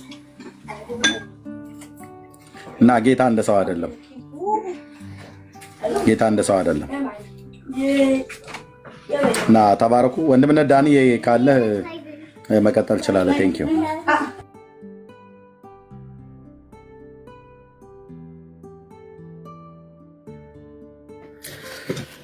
እሺ ወንድምነት ጸጋ ይብዛል። ተባረክ። ምናልባት በተደጋጋሚ ኮንፊውዝ የሚያደርጓችሁን አንድ ፖይንት እዚህ ላይ ሀሳብ ልስጥና ከዛ ምናልባት ጥያቄ ካለ መቀጠል እንችላለን ብዬ አስባለሁ። ድነናል ብለን ስናወራ የዳንን ነው እንድናለን የሚለው ኮንሰፕት በጣም ኮንፊውዝ ለማድረግ ይሞክራሉ ኦርቶዶክሳውያን። ከእግዚአብሔር ሐሳብ በማውጣት በራሳቸው አውድና ኮንቴክስት ለመናገር ነው የሚሞክሩትና ኦፍኮርስ አንዳንድ ሰዎች ይሄንን ወይ ደግሞ ክርስቲያን ሰርክል ውስጥ ያሉ ሐሳብን ይሄንን አሁን የምትሉትን ነገሮች ይሏቸዋል። ግን ኦርቶዶክስ እንደምትለው አይደለም በራሱ ማለት ነው። ምክንያቱም መጽሐፍ ቅዱስ ውስጥ ያለን ኮንሰፕት ሰው ሐሳብ ውስጥ ደግሞ ሰው የራሱን ሐሳብ ሲያስገባበት ደግሞ በጣም ይስተዋልና የሳተውን ፖይንት ላሳይ። ድነናል ብለን ስናወራ በመጀመሪያ ኮንቴክስት በእግዚአብሔር ፊት እኛ ሁላችን ጀስቲፋይ ሆነናል እያልን ያለን። ኦኬ ጀስቲፋይ ሆነናል ምን ማለት ነው? በቃ በእግዚአብሔር ፊት ሁላችን በክርስቶስ ኢየሱስ ሥራ ጸድቀናል እያልን ያለን። ኦኬ ጸድቀናል እያልን ያለን በማን? በክርስቶስ ኢየሱስ ሥራ። ድነታችን የጀመረው እዚህ ጋር ነው ማለት ነው። ይሄኛው ቃሉ እየዳንን ነው የሚለው ሐሳብ በተወሰነ ደረጃ አማርኛው ትክክል አይገልጽም። ኦኬ ያልዳነ ሰው ነው የሚመስለው። ኦኬ እዚህ ጋር ያልዳንና አሁንም ደግሞ ገና ፕሮሰስ ላይ ያለ አይነት ነገር ነው የሚመስለው። ኦኬ ከመጽሐፍ ቅዱሳዊ የመዳን ኮንቴክስት አንፃር ግራ ያጋባል። እንግሊዝኛው በጣም አሪፍ ነው። ሳንቲፊኬሽን ነው። ምን ማለት ነው? መቀደስ። ኦኬ ሳንቲፋይ መሆን። የመጨረሻው ሐሳብ እንድናለን ነው የሚለው። አሁንም ደግሞ ያልዳነ ሰው ነው አሁንም የሚያመለክተው። ግን መጽሐፍ ቅዱሳዊ ሐሳቡ ምንድነው? እንከብራለን። ግሎሪፊኬሽንን ነው የምናወራው። ኦኬ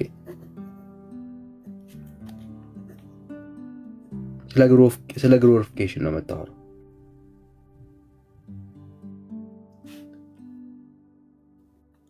እነኚህም ሶስቱም ፕሮሰሶች መጽሐፍ ቅዱስ ላይ በትክክል አሉ። ጸድቀናል። የጸደቅነው በማን ነው? በክርስቶስ ኢየሱስ ነው። እንቀደሳለን። የምንቀደሰው በማን ነው? በክርስቶስ ኢየሱስ ነው። እንከብራለን። መጨረሻ ላይ ይሄ የሚበሰብሰው አካል የማይበሰብሰውን አካል ይለብሳል። በማን ነው? ይሄም በኢየሱስ ነው። ጋይስ አጠቃላይ የመዳን ስራ ላይ የሰው ስራ የለውም። ኦኬ የለውም። ሁሉም የሚከናወነው በማን ነው? በእግዚአብሔር ነው፣ በክርስቶስ ኢየሱስ ነው። እዚህ ውስጥ አንተ እየዳንን ነው ያልከው ሐሳብ ላይ ስለ መቀደስ ነው የምታወራው። በራስ አይደለም የምትቀደሰው። የምትቀደሰው በእግዚአብሔር ነው፣ በሱ ጸጋ ነው። ያንተ አርገ ካወራኸውና አንተ የሆነ ነገር ኮንትሪቢዩት አርገ ምድን ከመሰለ ስተሃል። ማዳን የእግዚአብሔር አይሆንም ማለት ነው፣ ያንተ ነው የሚሆነው። ወይ ደግሞ ይሄ በጸጋ የዳንክበት እውነተኛው የመዳን ተስፋ አንተ ገብተህበት ነፃ መሆኑ ይቀርና በስራ ይሆናል ማለት ነው። ወዳጄ ኖ፣ አንተ ገብተህበት ነፃ የሆነውን ነገር በደሞዝ የምታገኘው ድነት የለም። መቀደስም ቢሆን በማን ነው? በእግዚአብሔር ጸጋ ነው። ከእግዚአብሔር ቃል እስቲ እንየው። ጸጋው በእምነት አድኗቸዋል። ይህም ከእናንተ በቃ ከስራ አይደለም፣ ማንም እንዳይመካ ከስራ አይደለም። የዳን ነው በምንድን ነው? እሱ የጸደቅ ነው በምንድን ነው? እሱ በእግዚአብሔር ጸጋ። እምንቀደሰውስ እናንተ እንድናለን እያላችሁ ግራ የምትጋቡበት በቃላት በጣም ግራ የምትጋቡበት ይሄ ህይወት በማን ነው ካልክ በክርስቶስ ኢየሱስ ነው። በማን ነው የሚሰራው? በኢየሱስ ነው የሚሰራው። ከእግዚአብሔር ቃል አንድ ጥቅስ እናንብብ። ያው ተሰሎንቄ ምዕራፍ 5 ላይ እሺ እናውጣውና እንወስድ።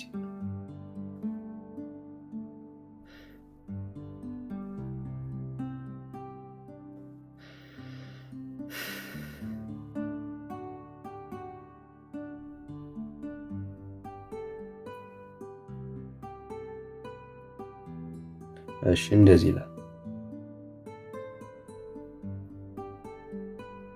ቁጥር 23 ላይ። እሺ እንደዚህ ይላል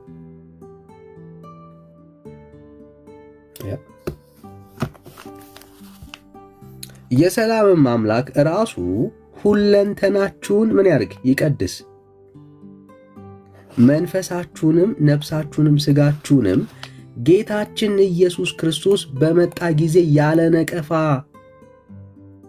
ፈጽሞ ይጠበቁ።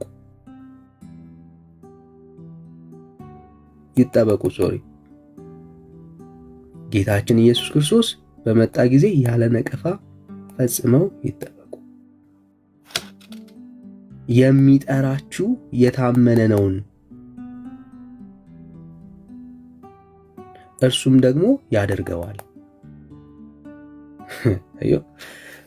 እናንተ እንድናለን የምትሉበት ፕሮሰስ ላይ ወይ ደግሞ ትክክለኛው ሐሳብ ስለ መቀደስ ሳንቲፊኬሽን ነው የምታወራው። ሳንቲፊኬሽን የሚፈጸመው በማን ነው?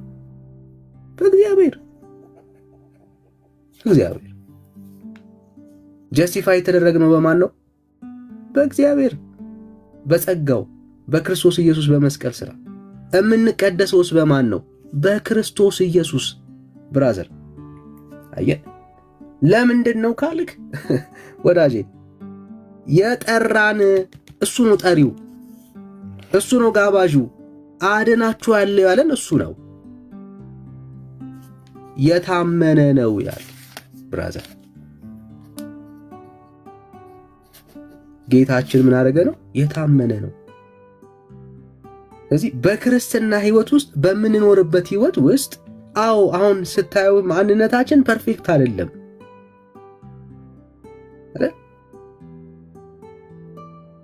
ስለ መቀደስ ስታወራ ግን በእኛ ውስጥ የሚሰራው የእግዚአብሔር ጸጋ ከትላንትናው ይልቅ የተሻለ ዳኒን የልጁን መልክ የሚመስለውን ዳኒን እየሰራ ነው የሚሄደው። አየህ፣ ቃሉን ስታነብ፣ በፊቱ ስትጸልይ፣ ከወንድሞች ጋር ከእህቶች ጋር ህብረት ስታደርግ በአንተ ውስጥ እየተሰራ እየተቀረጸ ያለ የልጁ መልክ አለ። ያንን የሚሰራው ማን ነው?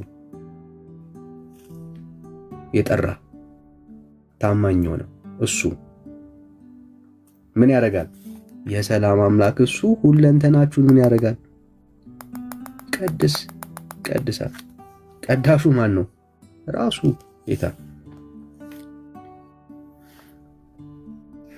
ስለዚህ አሁን በዚህ ጉዳይ ላይና ምን ማለት ነው በጀስቲፊኬሽን እና በግሎሪፊኬሽን ላይ ልዩነት የለም። ይሄም የጸደቅነው በክርስቶስ ኢየሱስ ብቻ ነው። እኛም እኮ እናምናለን የመጀመሪያው ድነት እኮ ነው ምናምን ትላላችሁ። ቀጥሎስ ግሎሪፊኬሽኑንም ያው የታወቀ ነው። ክርስቶስ ኢየሱስ በክብር ሲመጣ ግሎሪፋይ እንሆናለን። የሚበሰብሰው አካል የማይበሰብሰውን ያንን ይለብሳል ትላለህ። ኦልራይት፣ ይሄስ ነው ጥያቄ። በስራህ አይደለም፣ ቁርጥህን ወቀው። አንተ ሰርተህ ለፍተህ ጥረህ ምናምን አይደለም መቀደስ።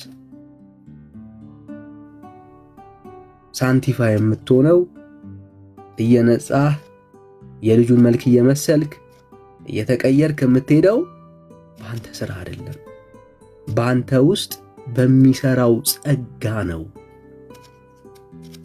ይሄ ጸጋ የሚሰራው በክርስቶስ ኢየሱስ አምነው ለጸደቁ ሰዎች ነው።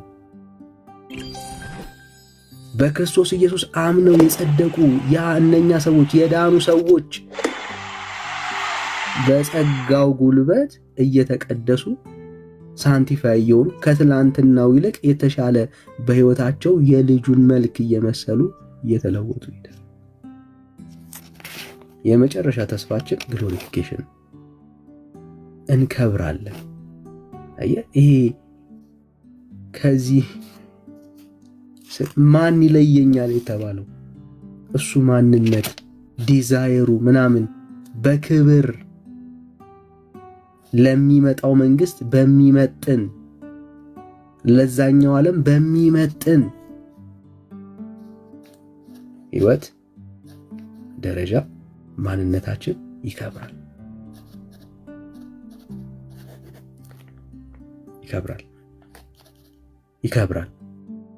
አየህ፣ የሚያከብረው ስራችን አይደለም። በስራ አትከብርም፣ ግሎሪፋይ አትሆንም በስራ። ይህም በጸጋው ጉልበት ነው የሚከብረው።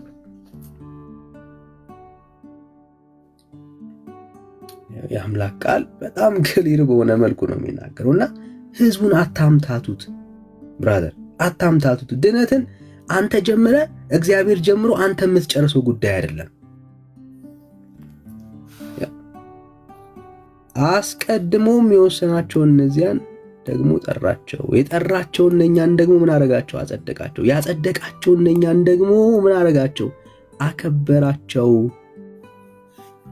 አክባሪው ማን ነው ካልክ በዙፋኑ ላይ የተቀመጠው ክንዱን ተማምኖ አንድ ኃጢአተኛን በደለኛን የጠራው እሱ እግዚአብሔር ወዳጄ፣ ጌታ ሲጠራ የጠራው ራሱን ተማምኖ ነው እንጂ እኔን ተማምኖ አይደለም። የጠራው ኃጢአተኛ፣ በደለኛ፣ ደካማን ሰው እንደሆነ ጌታ ያውቀዋል። በልጁ በክርስቶስ ኢየሱስ የሚያምን የዘላለም ሕይወት አለው ብሎ ሲናገር አለው ብሎ የተናገረው የኔን አቅምና ጉልበት ተመልክቶ አይደለም።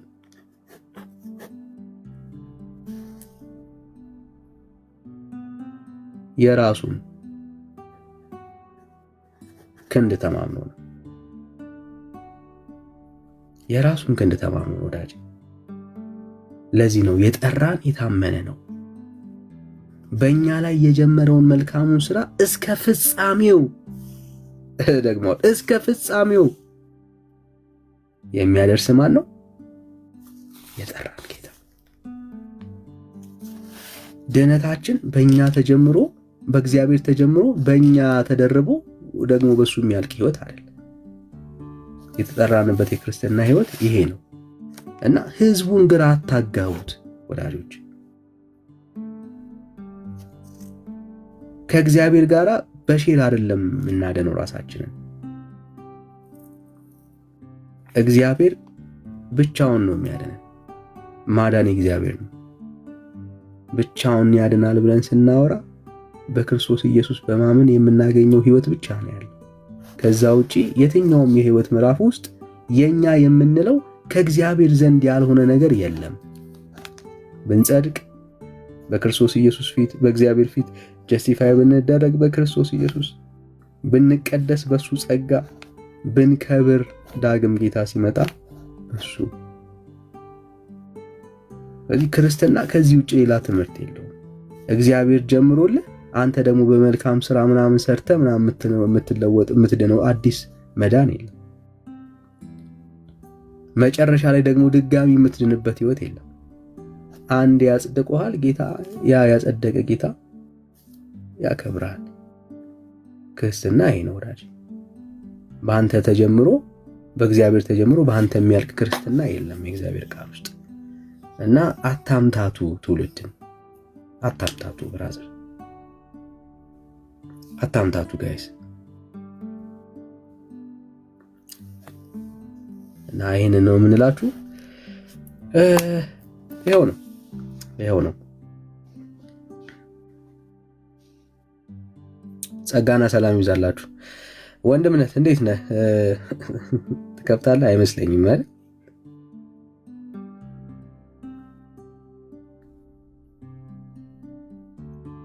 ወንድምነት ተባረክ።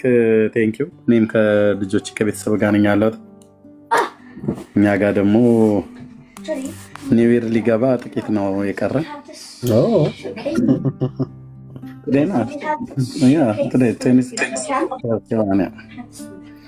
ሚድል ናይት ላይ ይገባል ማለት ነው። ሰላማችሁ ይብዛ። አንድ ደቂቃ ብቻ። ከየት ቤተ እምነት ነው ወንድማችን? እኔ በጌታ ድኜ ፕሮቴስታንት ነኝ። አሁን እድሜ ለእናንተ፣ እግዚአብሔር ክብሩን ይሰድ። ይህን ተምሬ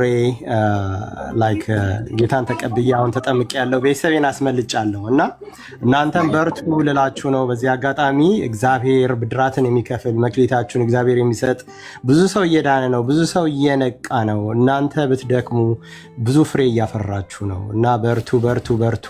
በተጨማሪ ደግሞ በአገልግሎት ደግሞ ማለት ነው ብዙ ምዕመናን፣ ይቅርታ ስልክ ስለገባብኝ ነው፣ ብዙ አለን እና ሁላችንም በተቻለን አቅም በማሰራጨት ወንጌልን መስራት ይቻላል። ሁሉም ሰው በተለያየ አጋጣሚ ተጠቅሞ ይህንን እውነት ለዓለም ማዳረስ ይቻላል። እኔ ወደፊት እንዳውም ህልሜ ምንድን ነው፣ አሁን እዚህ ላይ ቲክቶክ ላይ ያለነው ብዙዎቻችን አክሰሱ ስላለን ቴክኖሎጂ ስላለን፣ ኢትዮጵያ ውስጥ ደግሞ በድቅድቅ ጨለማ ውስጥ በተደጋጋሚ ኤርሚ እንደሚለው ወንድሞች እነ ዳንኤል እነ ብሩክ ሁላችሁም እንደምትሉት ያለውን ህዝብ ለማስመለጥ ደግሞ በትልቅ ራእይ በትልቅ በሳተላይት የሚቀርብ በቲቪ በሬዲዮ መምጣት መቻል አለብን። ያንን እውነት ማስተላለፍ አለብን። እግዚአብሔር ያንን ህዝብ ይወርሳል። ህዝቡ ቅን ነው። ህዝቡ ሃይማኖቱን የጠበቀ የመሰለው እንደ ቲፎዞ፣ እኔም ድሮ እንደዛ ነበርኩና እናንተ ግን ይህንን ቀን እንዲወጣልን፣ ቀን እንዲበራልን፣ ቀን ከሌት የቤተሰባችሁን ጊዜ ሁሉንም ነገር ትታችሁ ቀን ከሌት ማለት ነው በምንም ጥቅም ሳትደለሉ እግዚአብሔርን ክብርና ሞገስን የምትገልጹ ወንድሞች ናችሁ። በርቱ። ትዕግስታችሁን እግዚአብሔር ሞር ያብዛላችሁ። በርቱ። እኛም ከጎናችሁ ነን፣ በጸሎትም እናግዛለን። በተለይ ደግሞ ኢትዮጵያ ላይ ላለው ቴክኖሎጂ በገጠር በምን ላለው ይህንን መሬት ላይ የማያወድቅ እውነት ህዝቡ እንዲነቃ ለማድረግ የእግዚአብሔር እውነት እንዲገለጥ ለማድረግ እኛ ምዕመናን በጣም በትንሹ ማለት ነው ማድረግ የምንችላቸው ብዙ ነገሮች አሉ። በሳተላይት ይሄንኑ ራሱ ቲክቶክ ላይ የተለቀቀውን ራሱ ላይቭ ማስተላለፍ ይቻላል። ህዝቡ ቤቱ ድረስ አንኳኩቶ ብዙ ጊዜ ሰው ምን ይለኛል ብሎ ነው የሚያዳምጠው። ሰው ምን ይለኛል ከጎረቤት ቀባሪ አጣለው ብሎ በሰሜን በምን እኔ ያልሄድኩበት የኢትዮጵያ ክፍለ ከተማ የለም እና ያልሄድኩበት ያልገባሁበት የለም። እግዚአብሔር ከአሁን በፊት ከስንት ዓመት ጀምሮ ሲናገረኝ የነበረውን ነው። እግዚአብሔር አሁን እየነቃው ነው። ወንድም ሮያልንም ብዙ ጊዜ አዳምጠዋለሁ። ወደ ጌታ ትመጣለህ፣ እውነት እልሃለሁ፣ እውነት ትመጣለህ፣ ቅን ልብ አለህ፣ በርታ፣ ሁላችሁም በርቱ። ኤርሚ ቤተሰብን ሁላችሁም ቤተሰባችሁን ይባርክላችሁ። ከኋላም ደግሞ እንደዚህ በአገልግሎት የሚደግፉ ወንድሞችን የምታግዙ እህቶቻችን፣ ቤት ውስጥ ልጆችን የምትንከባከቡ እግዚአብሔር ያበርታችሁ፣ በርቱ ለማለት ነው። መልካም የተባረከ ምሽት ይሆንላችሁ። በርቱ። እግዚአብሔር ይባርካችሁ። አሜን።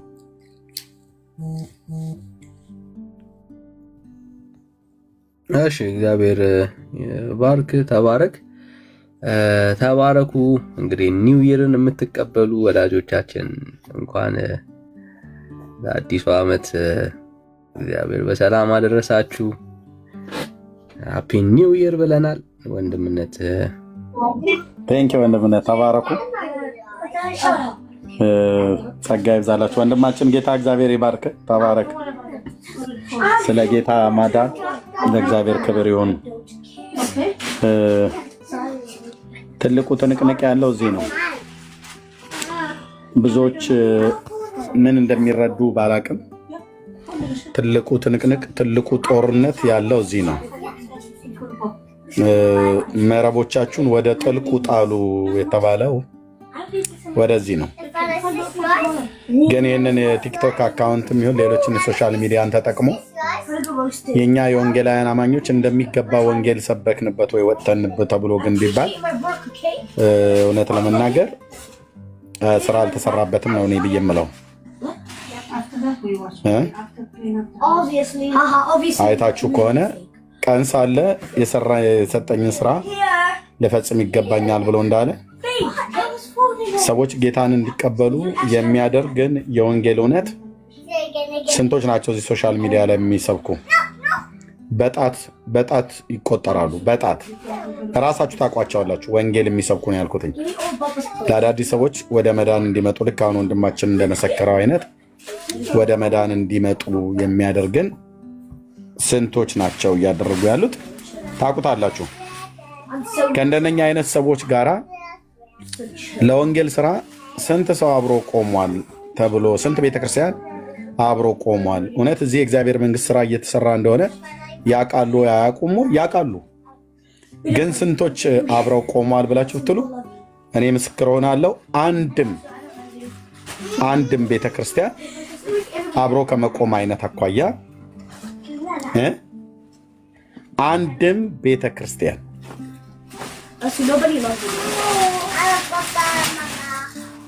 በዚህ 10 ዓመት ውስጥ አንድም ቤተክርስቲያን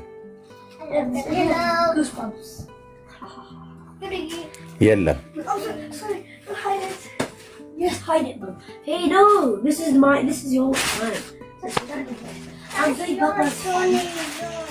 ይሄናል ነው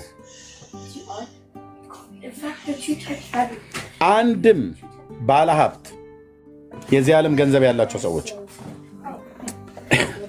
አሁን ቅድም ወንድማችን እንዳለው ሌላው የኢትዮጵያ ሕዝብ ሊሰማ ወደሚችል የሬዲዮ ፕሮግራም፣ የቴሌቪዥን ፕሮግራም እንዲከፈት ማንም የዚህ ዓለም ባለጠግነት ያለው በጌታ ያመኑ ወንድሞችና እህቶች አንድም ሰው የለም። ለምን? ስሙ ሲጠራ ነው እንጂ ገንዘብ መስጠት የሚፈልገው የጌታ ስም ሲጠራ ወይ ደግሞ የጌታ ስም እንዲጠራ የጌታ ስም በትውልድ አንደበት እንዲመሰገን ሰዎች ወደ መዳን እንዲመጡ ማንም አብሮ የቆመ የለም። እኔ ምስክር ነኝ። አንዳችሁም ይህንን አልፋችሁ ልትናገሩ የምትችሉ ሰዎች የላችሁም። ውሸትህን ነው ኤርሚያስ ብላችሁ ልትሉ የምትችሉ ማለት ነው።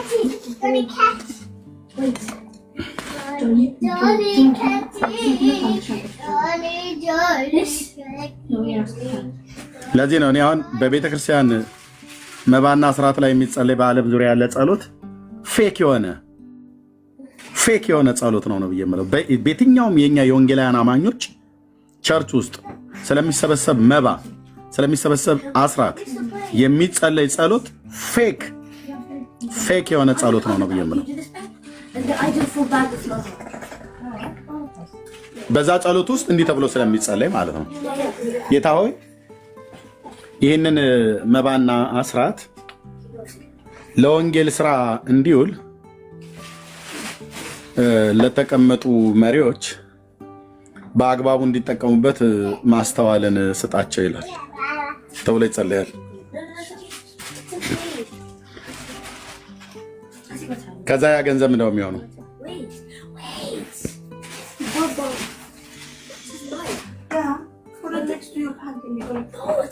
ለወንጌል ስራ ይውላል። እውነቱን ልንገራችሁ ይውላል ወይ? በየትኛውም ቸርች ውስጥ በሩቅ በቅርብ ያሉ ከ105% የወንጌል ስራ ላይ ካዋሉት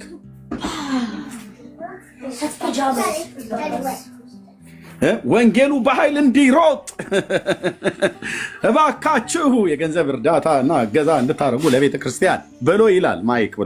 ማይክ ይዞ ወንጌሉ በኃይል እንዲሮጥ። በማን በኩል ነው ወንጌሉ የሚሮጠው? በዳንኤል በኩልና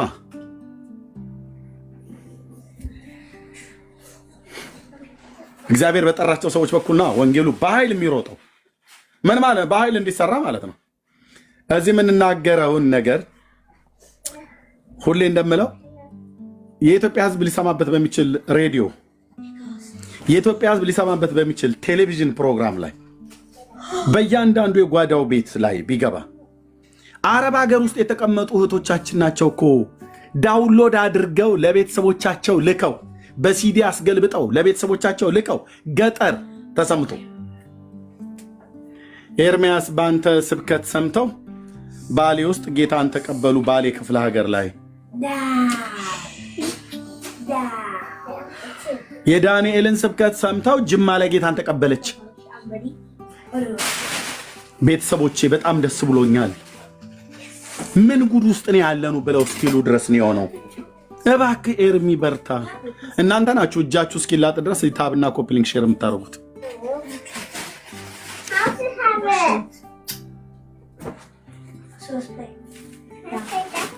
በጣም ይቀፈኛል አልኳቸው። ይሄ ጸሎት ቸርች ውስጥ ሲጸለይ፣ ይሄ መባና አስራት ላይ የሚጸለይ ጸሎት በጣም ነው ነፍሴ ነው የተጸየፈችው አልኩ። ለምን በላይ ከላይ እስከታች ውሸት ስለሆነ ለውሸት ስለሆነ የሚያውሉት። የታለ አሁን የወንጌል ስርጭት ኮንፈረንስ አለ በዓለም ዙሪያ? በኢትዮጵያ ውስጥ እንደ ቤተክርስቲያናችን የወንጌል ስርጭት ኮንፈረንስ ነው ያልኩት። አዳዲስ ሰዎች ጌታን የሚቀበሉበት ለአዳዲስ ሰዎች የወንጌል ስብከት የሚሰበክበት አለ ፕሮግራም፣ ኮንፈረንስ። መነቃቂያ ነው አብዛኛው የመነቃቂያ አይደል? ከኢትዮጵያ ውጭ ያላችሁ በአሜሪካ፣ በካናዳ፣ በአውስትራሊያ የመነቃቂያ አይደል? የመነቃቂያ ካናዳ ሀገር ተጋድሞ የሚውል ፔንቴ በምን ታነቀዋል? የእግዚአብሔርን ቃል ካላነበበ ካልጸለየ የሆነ ሰው ተጠርቶ በቃ መነቃቂያ ነው። በአሜሪካ ሀገር ያላችሁ፣ በአውስትራሊያ፣ በተለያዩ ደሴቶች፣ በአውሮፓ ያላችሁ መነቃቂያ ነው። ሰው ብንጠራ መነቃቂያ ነው። እኛ አትነቃም እንዴ? እኛ አልነቃንም እንዴ? አልነቃንም። ለአዳዲስ ሰዎች ለምንድነው ወንጌል የማይሰበከው? የወንጌል ስርጭት ኮንፈረንስ ለምንድነው የማይደረገው? ኢየሱስን አድምቀው የሚሰብኩ ሰባኪዎች ለምንድነው የማይጋበዙት? የሆነ አንድ ጢማም ወንድ ትጋብዙና ከኢትዮጵያ ማነሽ ጸዳለ አቤት አቤት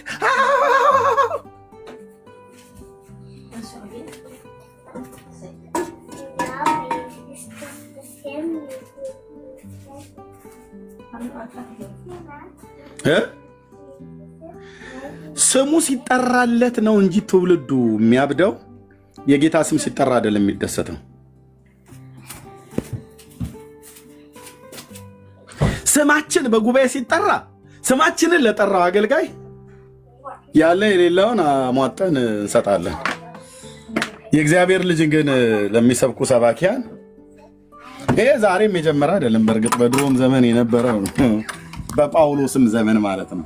በጳውሎስም ዘመን እንጂ ወንድማችን ይሄ እዚህ የምንሰብከው እንደውም አልሰበክንም። በእውነት እዚህ የምናወራው የምናነሳው ውይይት በየመካከሉ ላይ የምንሰብከውን ስብከት ለሀገራችን ሕዝብ የሚደርስበትን ነገር ሳንመኝ ቀርቶ አይደለም። እነ እስራኤል ዳንሳ እኮ አንተ ተራ ነገር ለማውራት ቴሌቪዥን ፕሮግራም አላቸው። እዚህ ውስጥ ያሉ ሰዎች ዛሬም ለእነ እስራኤል ዳንሳ ገንዘብ ይሰጣሉ።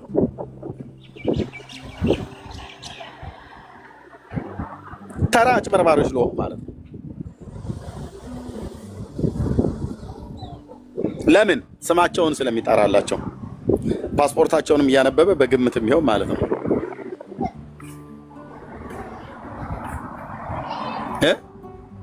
ትዕግስት የምትባይ ካናዳ አለች ብሎ ለማለት እዚህ ውስጥ አሁን ሳትኖር ትቀራለች። በግምት ነው የተናገርኩት።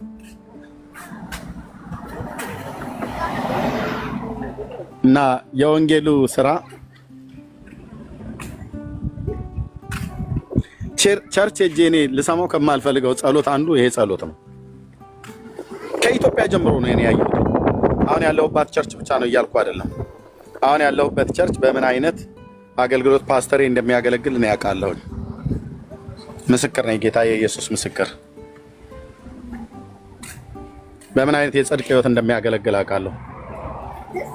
እዚህ ቸርቼ ብሶት ስላለብኝ ብሶት የምናገር እንዳይመስላችሁ፣ ግን በጣም ውሸት ነው።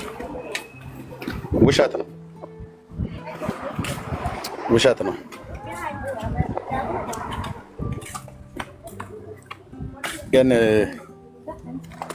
ለወንጌል ስራ ተብሎ ግን የሚሰበሰበው ገንዘብ ግን የትየለሌ ነው።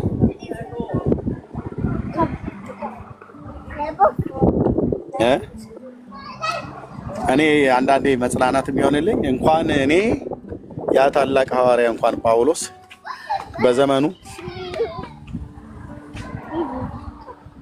ለወንጌል አብሮት የቆመ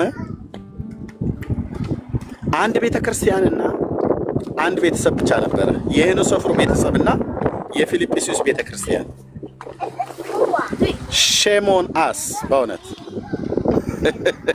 ጳውሎስን የሚያክል ታላቅ ሐዋርያ የፊልጵስዩስ ቤተክርስቲያን ብቻ በመቀበልና በመስጠት ስሌት ከሱ ጋር የተካፈለች። ሌሎቹማ ሌሎች ናቸው ብራዘር። ከፍ ዝቅ ጠብ ግርገፍ አድርገው ነው የሰደቡት። ማንን? ጳውሎስን። የት? የቆሮንቶስ አማኞች ናቸው የሰደቡት።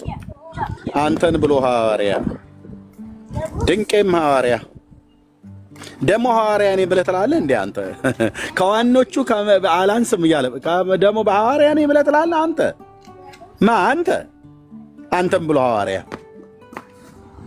እያሉ ጠብር ገፍ አድርገው የሰደቡት የት ነው ጳውሎስን? ቆሮንቶስ ቸርች ነው። አንሰጥህም የተባለ የት ነው? ቆሮንቶስ ቸርች ነው። የሚያበራየውን በሬ አፉን አትሰሩት ብሎ ያለው ቆሮንቶስ ቸርች ነው።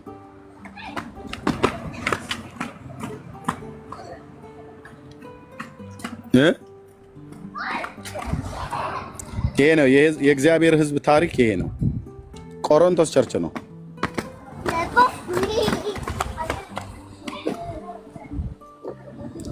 ለሞግዚቶቻቸው ግን ይሰጣሉ።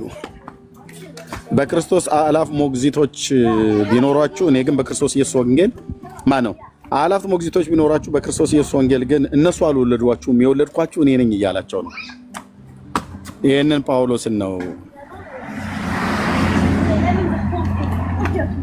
የፊልጵስዩስ ቤተክርስቲያን ብቻ።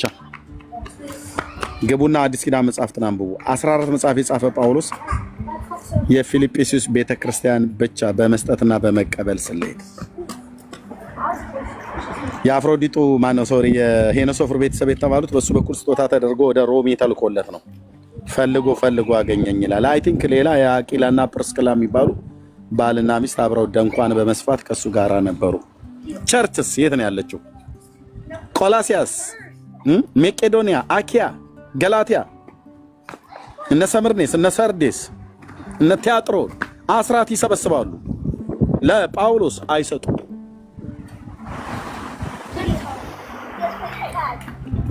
የእግዚአብሔር ሕዝብ ታሪኬ ነው። የእግዚአብሔር ሕዝብ ታሪኬ ነው። እኔ የወንጌል አገልግሎት በዚህ ዘመን የወንጌሉ አገልግሎት እንዲሰራ አብሬ ቆማለሁ ብሎ የሚል ሰው ፈልጎ ማግኘት ብርቅዬ እንስሳ ፈልጎ እንደማግኘት ነው።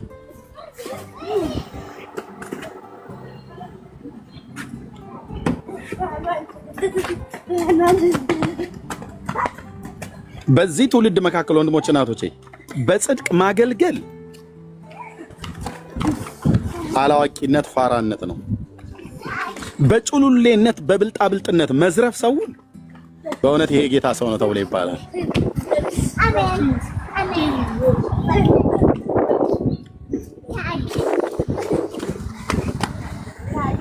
እኔ የሚገባኝ የወንጌል አገልግሎት የወንጌል ስራ ከሚሰሩ ሰዎች ትክክለኛ ስራ የሚሰሩ ሰዎች ኢትዮጵያ ስንት ሰዓት ነው አሁን? ከሌሊቱ ስንት ሰዓት ነው ወንድሞቼ? ኢትዮጵያ ጻፉልኝ ከታች ቶሎ ጨርሼ ለወንድምነት ተሰጣው ይተኛ። ኢትዮጵያ ስንት ሰዓት ነው?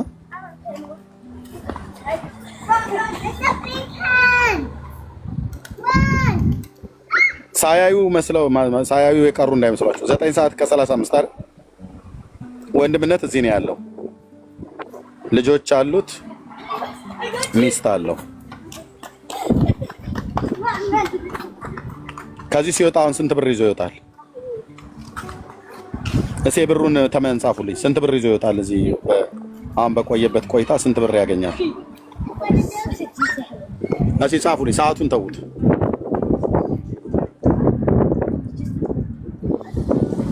ጻፉልኝ። አይደል?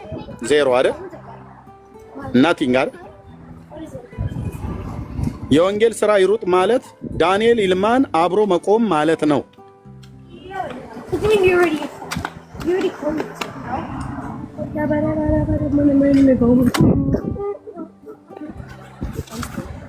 አጋንንትም ያለባቸው አጋንንትም የሌለባቸው በካርናል ማይንድ መጥተው ጠብር ገፍ እያደረጉ እየሰደቡ ታግሶ የሚያገለግል ሰዎች ወደ መዳን እንዲመጡ እየተጋ ያለ ወንጌላዊ ነው ማለት ነው። ዳንዬ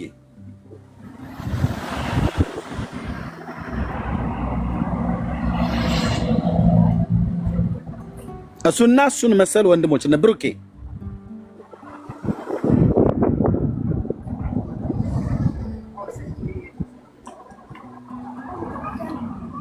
ይሄንን በጽድቅ እንደሚያገለግል ሰው እናገራለሁ። እኔ አልተናገርኩም፣ አይናገራል። ጳውሎስም ተናግሯል። መልእክት እስከ መጽሐፍ ድረስ ያደረሰው ይሄ ነበር። ግን የሚያሳዝነው ለሱ ምላሽ የተሰጠው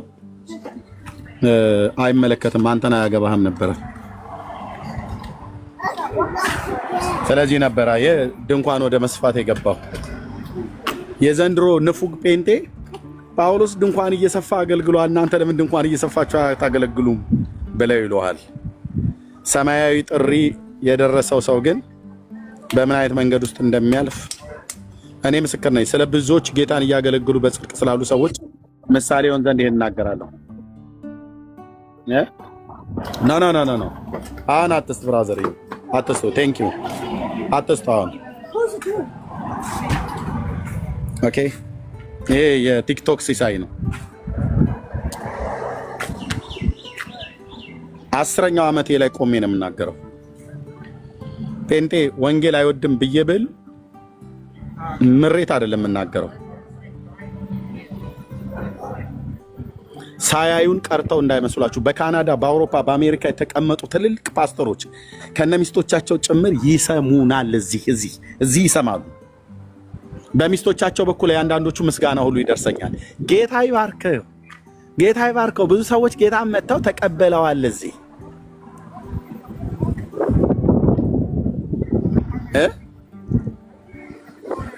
ልወደድ ባዮች አገር ቤት ሚሽነሪ አሰማርተናል ይላል። ከህዝብ ላይ ገንዘብ ለመዝረፍ ማለት ነው። እኔ በጽድቅ መኖር አሜሪካም ካናዳም ኖር በጽድቅ የምትኖር ከሆነ ትራባለህ፣ ትጠማለህ። እውነቱን ልንገራችሁ፣ ኢትዮጵያ ስለሆንክ አይደለም የምትራበው። በጽድቅ የምትኖር ከሆነ የማታጭበረብር ከሆነ በእውነት የምትኖር ከሆነ ውጭ ሀገርም ሆነ ትራባለህ።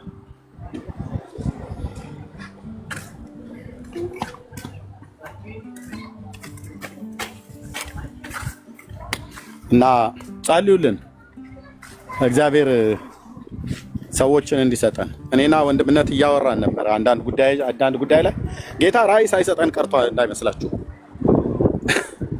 ራእይ ሳይሰጠን ቀርቶ እንዳይመስላችሁ ወንድሞች፣ የእውነት ለመናገር ተናገር እውነቱን። ስፒክ ዘ ትሩዝ ጎስፕል ሚኒስትሪ ኦኬ ወርልድ ዋይድ ተብሎ ቢባል የትኛውም አበሻ አማርኛ ቋንቋ መናገር በሚችልበት ቤት ውስጥ ገብተዋል።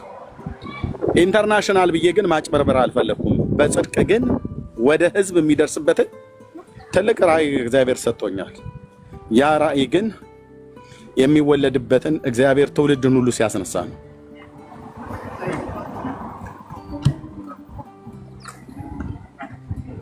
እዚህ ስማችሁን አንጠራም፣ እዚህ ስሙን ነው የምንጠራው። እዚህ ስማችንን አንጠራም፣ ስሙን እንጠራለን። አዳኝ ስሙን እንጠራለን። አዳኝ ስሙን እንሰብካለን። አዳኝ ስሙን እናውጃለን። የእግዚአብሔር ልጅ እናውጃለን። ማዳን እሱ ነው ብለን እንናገራለን።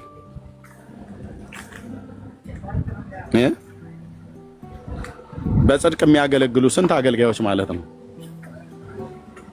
በስራችሁ ባላችሁበት ቤተክርስቲያን ውስጥ ሁሉ ጭምር በጽድቅ እያገለገሉ ያሉ ሰዎች ማነው አብሯቸው የቆመ?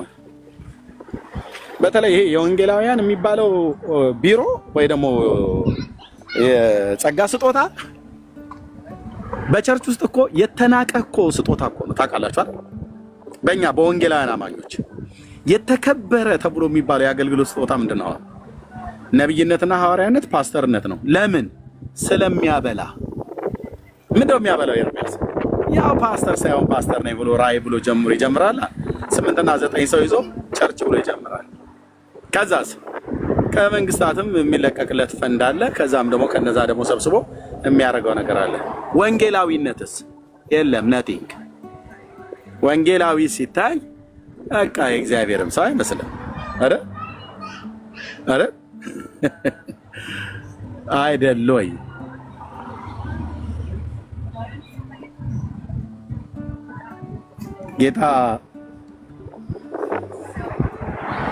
ጌታ ቤተክርስቲያንን ያንቃ። እንደዚህ ዘመን አሁን እንዲህ አይነት የላይፍ ስርጭት እዚህ ጋር ብቻ ሳይሆን እንዲህ አይነት ቢያንስ በትንሹ ከ10 በላይ ላይቮች መኖር ነበረባቸው በዚህ ሰዓት ላይ። ከ10 በላይ በቃ ቆንጆ ላይቭ ስርጭት ቀጥታ ማለት ነው። እስቲ አሁን እዚህ ከኛ ካለንበት ወጣ በሉና ስንት ሰው ነው ወንጌል እየሰበከ ያለው በዚህ ሰዓት ላይ? ቲክታክ ላይ የለም።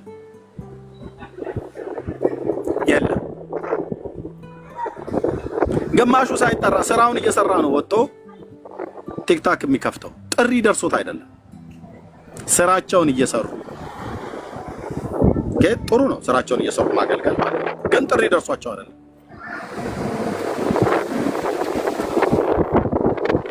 መንፈስ ቅዱስ ጠርቶኝ ነው በወንጌላዊነት ጥሪ ኑሮዬን ዘመኔን ሰጥቼ ማገለግል ብሎ የሚል ካለ ጥቂቶች ናቸው። የሉም ብዬ ሙሉ በሙሉ አልነገርም፣ ግን ካለ ጥቂቶች ናቸው። እና ራእይ ሳይኖረን ቀርቶ አይደለም። ሁሉ እዚህ አይወራም። እግዚአብሔር ግን ጻድቅ ነው። ትውልድ ከእግዚአብሔር መንግስት ወንጌል ጋር የሚቆም እግዚአብሔር በዘመናት መካከል ሰዎች የሉትም ብዬ አልልም።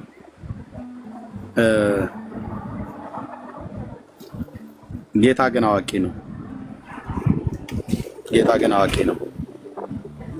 እግዚአብሔር አዋቂ ነው። ወንድሞች እናቶች፣ እንዳም ጭራሽ የወንጌሉ አገልግሎትን እንዳይሰራ እንቅፋት የሚያኖሩ ሰዎች ነው እንደ እንቅፋት እየገጠሙን ያሉት ማለት ነው። የወንጌሉ ስራ እንዳይሰራ እንቅፋት እየሆኑ ያሉ ሰዎች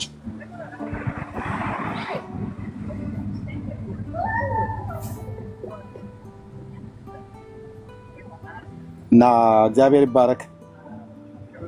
አገኛቸው ወንጌል የሚያገለግሉን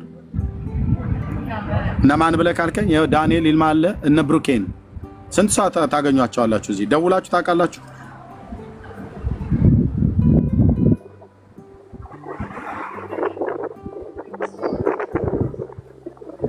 ሳያቸው ውስጤ ይንሰፈሰፋል በእውነት።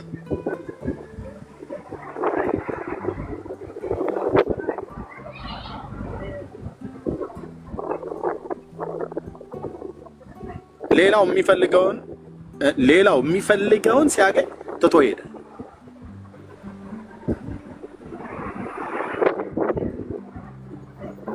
ሌላው የሚፈልገውን ሲያገኝ ትቶ ዞር አለ።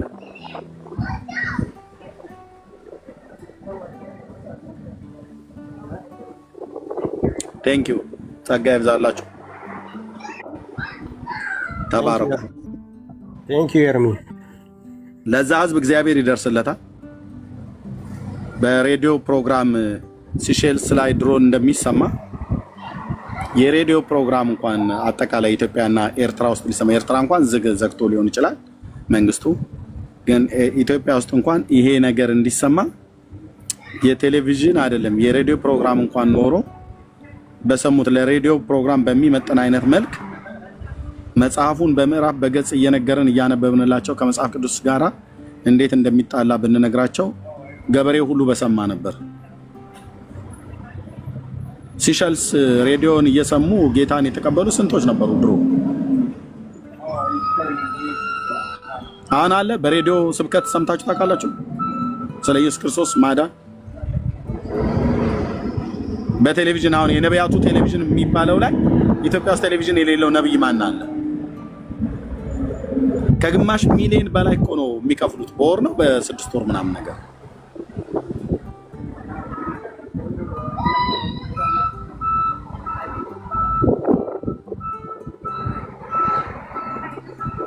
እና ጌታ ይባረክ። ተባረኩ። ወንድማችን ወደ ሌላውም ትውልድ ቢደርስ ብለህ ስላልከኝ ነው ይሄን የተናገርኩት። ጸጋና ሰላም ይብዛላችሁ። ተባረኩ። በጸሎት አስቡን። ቴንክ ዩ ወንድምነት። በቃ ዝጋና ተኛ። ኦልራይት ቴንክ ዩ ኤርሚ። አሜን። ቴንክ ዩ ወንድሜ። ኦልራይት አንድ 30 ሰከንድ እንደ ማሳሰቢያም ጭምር ነው። ሁላችንም ማድረግ እንችላለን። ኤልሚ እግዚአብሔር ይችላል። አቅጣጫ ስጡን። አቅጣጫውን እንደገና ደግሞ ሞር ማሳሰቢያም እየተሰጠ በየፕሮግራሞቹ ከልብ የመነጨ ብዙ ፍላጎት ያለን እንረዳለን። እንደገና ደግሞ የአገልግሎት የደህንነት ትምህርት በኦዲዮ ከተደረገ በኤዲቲንግ በምን በኦፊሻል ቻናል ላይ እኛም አለን። በሙያችን በተለያየ ነገር እናግዛለን። እናንተ በርቱ። ሁላችንም ግዴታ አለብን። እናንተ ግን መሪያችን ስለሆናችሁ አቅጣጫ ስጡን፣ ጥሪ አቅርቡ።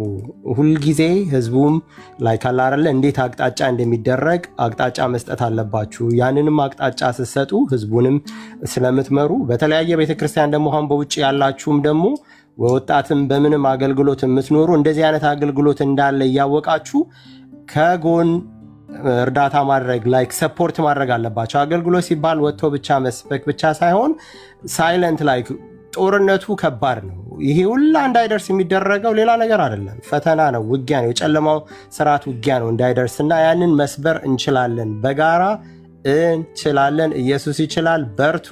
ከእንግዲህ በኋላ የሚያስቆመን ነገር የለም። ተባረኩ። ተባረክ ወንድማችን። ቴንክ ዩ ወንድምነህ። ዝጋው በቃ እናተኛ እረፍት አድርግ። ተባረክ።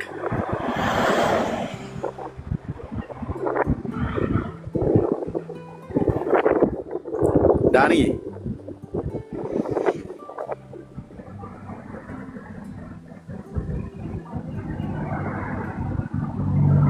አይ ቲንክ ተኛ ወይስ ዞር አለ? ወንድምነት አለህ?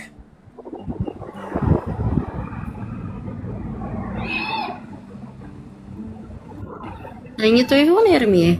ተኝቶ ይሆናል። እደውልለታለሁ። ጆኒ ጆኒ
ወንድምነት ዝጋው፣ በቃ ዝጋና ተኝ። ተባረክ። እደውልልሃለሁ። ጸጋ ይብዛልህ። ኦኬ ወገኖች ተባረኩ። ሰላም ጸጋ ይብዛላችሁ። እንገናኛለን።